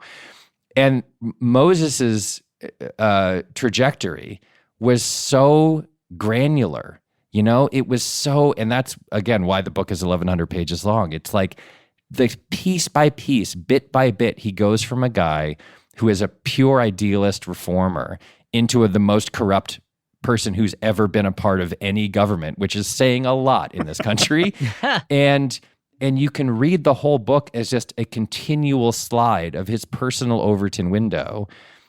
From idealist reformer to completely corrupt lunatic. And those moments where he does something, he pulls a lever of power, it works out for him, he gets what he wants, and then the next time he pulls two levers of power and gets what he wants even more, they're laid out so perfectly and so completely that you can just watch in real time. It's a slow motion train wreck of a guy moving from one kind of person to another kind of person. Mm-hmm. So to me, that's the biggest sort of philosophical or ethical story of the book. The other one is that again, no one likes Kant because Kant is too rigid to actually be helpful in the world. Like you can't lie ever. He would say you can't ever jaywalk because jaywalking isn't allowable. And if everybody jaywalked, then the world would be chaos. So he'll never let you jaywalk. And if it's like 120 degrees and you need to go to CVS and the light is taking a long time and there's no cars coming, you can jaywalk. It's fine. Just jaywalk. It's okay, But what Kant would say is that he was following essentially a pretty strict moral code in terms of how he was trying to go about his business. And then he gets to a point where, he's crushed by the levers of power and the gears grind him up and spit him out. And he basically, in that moment, just flips. He flips from a pure Kantian to a pure utilitarian and says, like, if I can justify what I'm doing for the greater good, if what I'm doing, even though it seems like it's a little iffy, if it gets people to Jones Beach and they can swim, then it's worth it. And it doesn't matter what I did. That's irrelevant. What matters is the result. And when you combine that shifting personal Overton window with a flip from Kantian ethics to utilitarian ethics, and utilitarian ethics are the most easily justified ethics in the world because it doesn't matter. You can murder a busload of nuns, but if it helps, if it helps like 50 more people than there were nuns have a certain amount of happiness that overtakes the amount of sadness you cause to the nuns and their families, then you're fine. And so he just found a haven in this really corrupted view of utilitarian ends justify the means, power. And it's the greatest cautionary tale maybe ever of why a corrupt version of utilitarianism is a bad idea, because he justified everything he did essentially by saying it's good for the people, it's good for the people, it's good for the people, long after the things he was doing stopped being good for the people that he was supposed to be helping. Yeah. I think it's so amazing that Robert Caro identifies the moment that the Overton window shifts in taking the sort of deal with Otto Kahn. And he knows that's the moment. And he knows that Robert Moses is sensitive to that moment, because maybe even Robert Moses knows that that's the moment that he began to shift his Overton window. Well, I heard you talk about this in an earlier podcast, but the primary attitude I think that Caro adopts is that power doesn't corrupt, it reveals. Yeah. And I think that what is so great about that moment is what he has set up for you is a guy who was waiting all his life for that moment to be presented to him, right? It's like he was a guy who was like, he had these goals, he had this idea in his head of how to achieve them. He was wrong. Someone else was like, this is how you achieve them. And he was like, great, then I'll do that. And, you're talking about a guy who, lest we think that he was actually a good person who was corrupted by power. You're talking about a guy who didn't only believe that all cities should be planned and all city planning should be executed by only Ivy League graduates. He thought they should only be planned and executed by people from Harvard, Yale, or Princeton. Like screw you, Columbia. Like you're not good enough to build our cities. Sorry, Brown. Nice try. Good riddance, Cornell grads. Like he was such an inveterate snob and so elitist that the actual disconnect when you read the book to me is his combination of extreme elitism and his initial stance on sort of idealistic populism. That's the part of the character that doesn't make sense to me. The part of it that gets corrupted by the deal with Otto Kahn and then executes his miserable plan of running roughshod over rules and regulations and the public for 40 years, that makes sense. That's the part that seems like, yes, this lines up with the guy that we learned about at Yale and the guy who had this absurd view of how it was that cities should be run. And so when that deal happens what it actually feels like is the gears were not meshing properly until then for him. And then once the deal happens, it's like, click, click, click. Now everything is working the way it was supposed to for him. Yeah. Well, I think that what I could use to explain Robert Moses's delusion in his younger years is that, he thought that these sort of masters of the universe should be anointed masters of the universe out of merit. Right. And then he ran into reality and he realized that there was no merit. And so he just had to use the old systems to get things done. Totally. 100%. And that's why Al Smith is, again, this confluence of events. Al Smith, essentially an illiterate man who did not, by the way, go to Harvard, Yale, or Princeton, right? Like, I think Moses met him and was like, wait, this son of a bitch is the guy who has all the power in the city? Like, how is that possible? I'm 6'4" and devilishly handsome and Ivy League educated, and I wrote a thesis on civic planning. And like, how is Al Smith running rings around me? And so it shattered his worldview that like, because you are born into the right kind of family, look a certain way, are educated in a certain place, that you shall be granted from on high the ability to just do whatever you want to do. He learned that lesson from a slovenly, functionally illiterate guy who was just very charming and had figured out how to consolidate power. And that was incredibly revealing for him. Obviously, it was like this: if this jackass who didn't even go to college can be just knocking me off my game so easily, then I haven't actually learned how to achieve what I need to achieve. Yeah, that's right. That's right. That's totally right. And he also learns that this idea of like the tools to use that is how to learn laws and how to write laws. And he learns the skill through Al Smith. And I find that to be stunning. I just love that.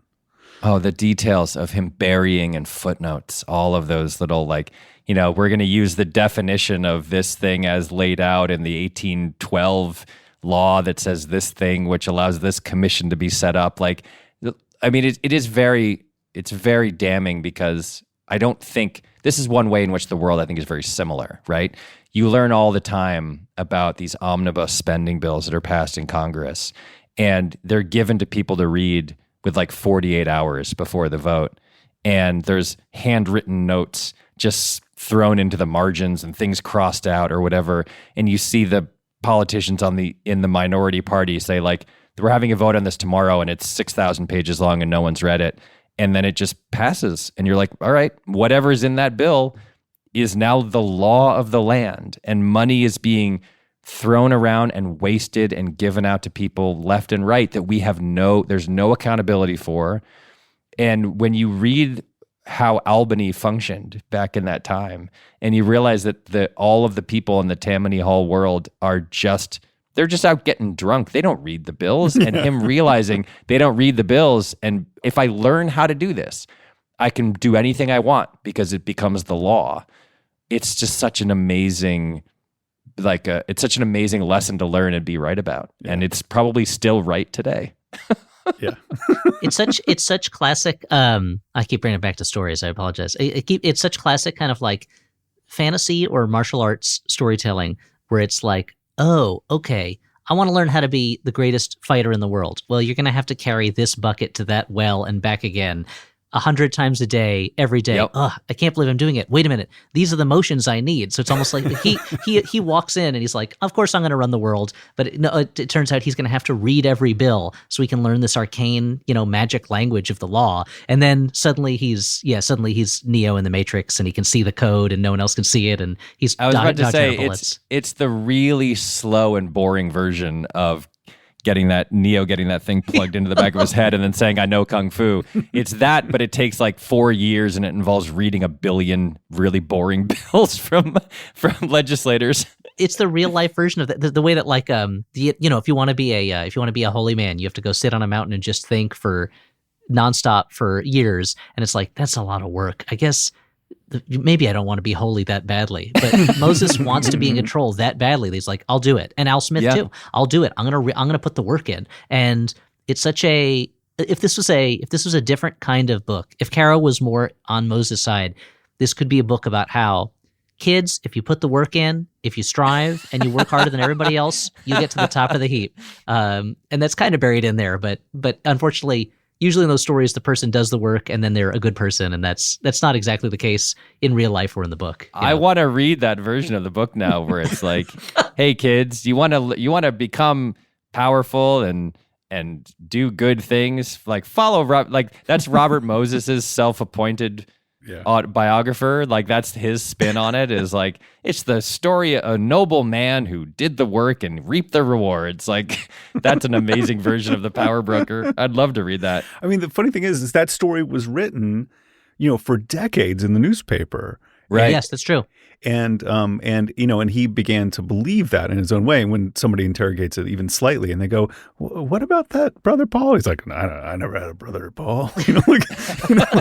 There has to be in that Overton window moral choice mindset. There has to be a moment where you say, "If I'm telling the world my brother doesn't exist, maybe I'm doing the wrong thing here. Maybe if I'm denying the existence of my closest sibling, maybe I'm not the good guy at the moment." Or maybe I am. I don't know. Well, the unknowable thing, right, that is never to be known is to what degree, if any, those thoughts pass through Moses's brain, right? Mm-hmm. Did he have a single pang of regret or sadness, or did he feel like, I don't know, maybe this isn't so great? Like all of the times that he wanted to build something, and a group of people came to him and said, if you just do this 3 blocks to the south, you will destroy a bunch of abandoned buildings and you won't destroy this neighborhood and you won't displace these people. And he ignored them. And then all the people were displaced. And he said, and he would say to the press, they're all being given housing. And none of them were being given housing. And they were driven from their house, like home, families ruined, neighborhoods ruined. In all of those moments, was there ever a moment where he thought to himself, like, oh, this isn't great? And it sure doesn't seem like it doesn't seem like it at all. No, it doesn't. And I just can't imagine what you're thinking about when you're swimming all those laps, except for that. Like, that's what's always on my mind at all times. And him, It's just building bridges. And to me did I accidentally upset that person in junior high?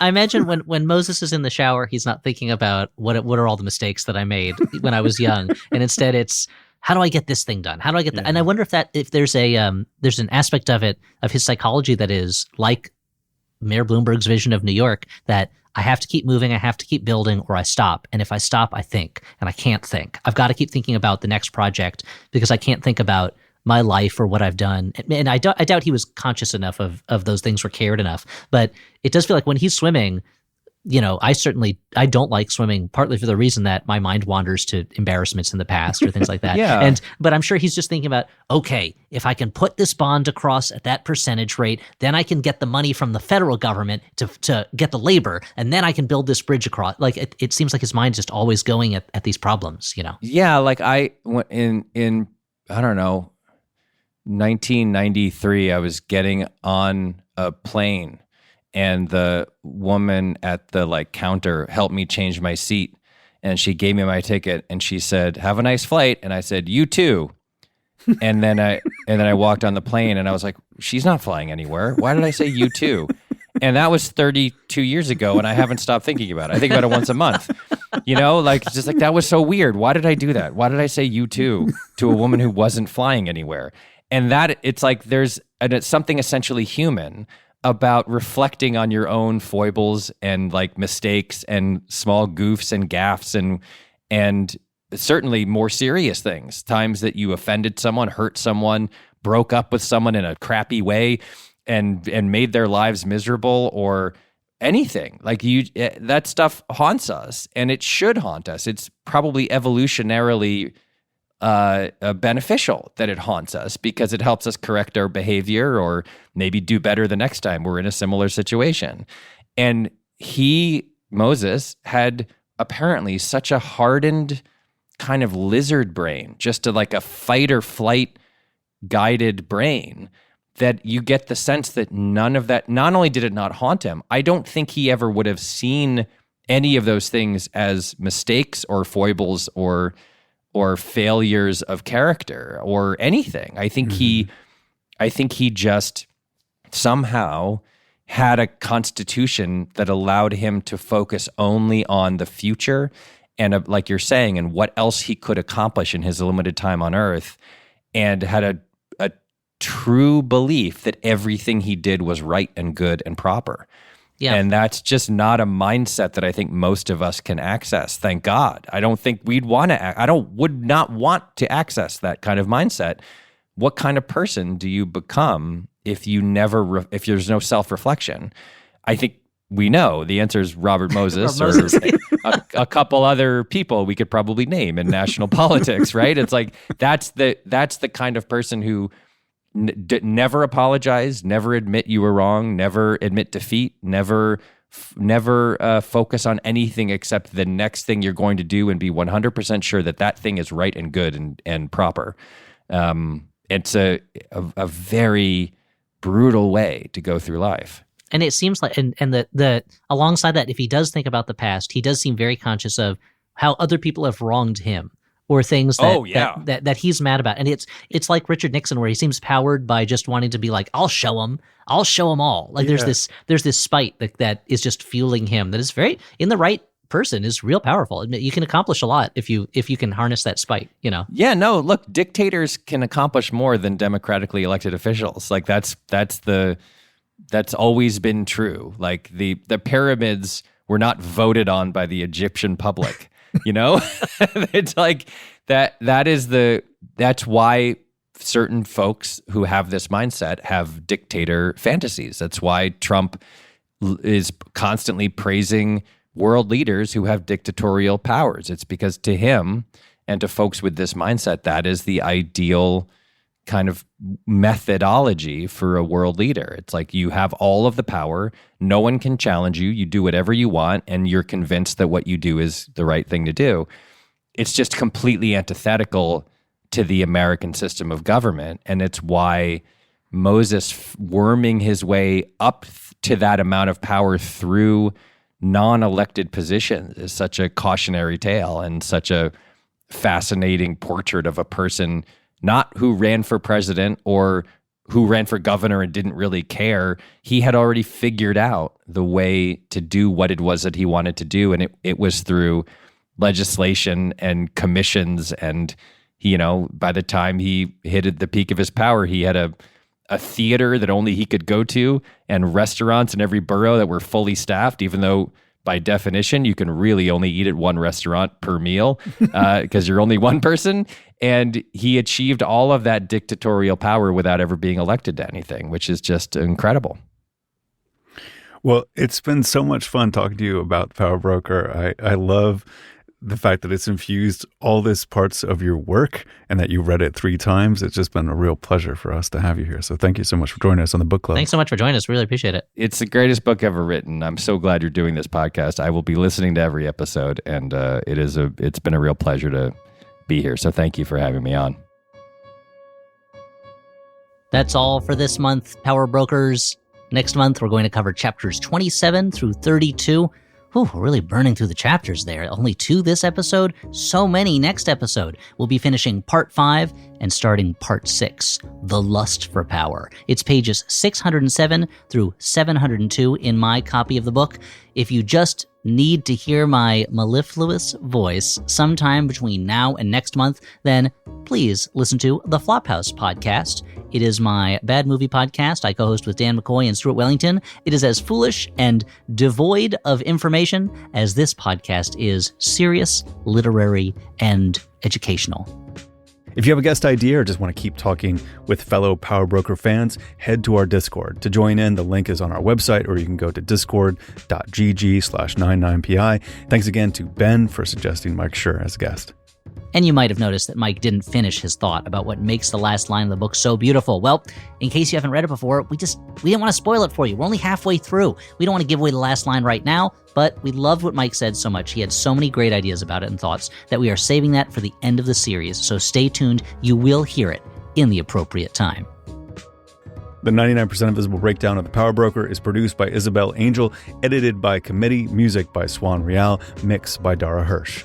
99PI's executive producer is Kathy Tu. Our senior editor is Delaney Hall. Kurt Kolstad is the digital director. The rest of the team includes Chris Berube, Jason DeLeon, Emmett Fitzgerald, Gabriella Gladney, Martine Gonzalez, Christopher Johnson, Vivian Leigh, Lashma Dawn, Jacob Maldonado Medina, Kelly Prime, Joe Rosenberg, Nina Patak, and me, Roman Mars.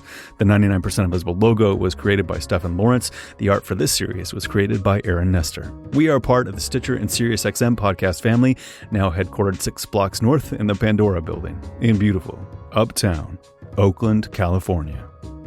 You can find us on all the usual social media sites as well as our own Discord server where we have fun discussions about the Power Broker, about architecture, about movies, music, all kinds of good stuff. It's where I'm hanging out most of the time these days. You can find a link to the Discord server as well as every past episode of 99PI at 99pi.org.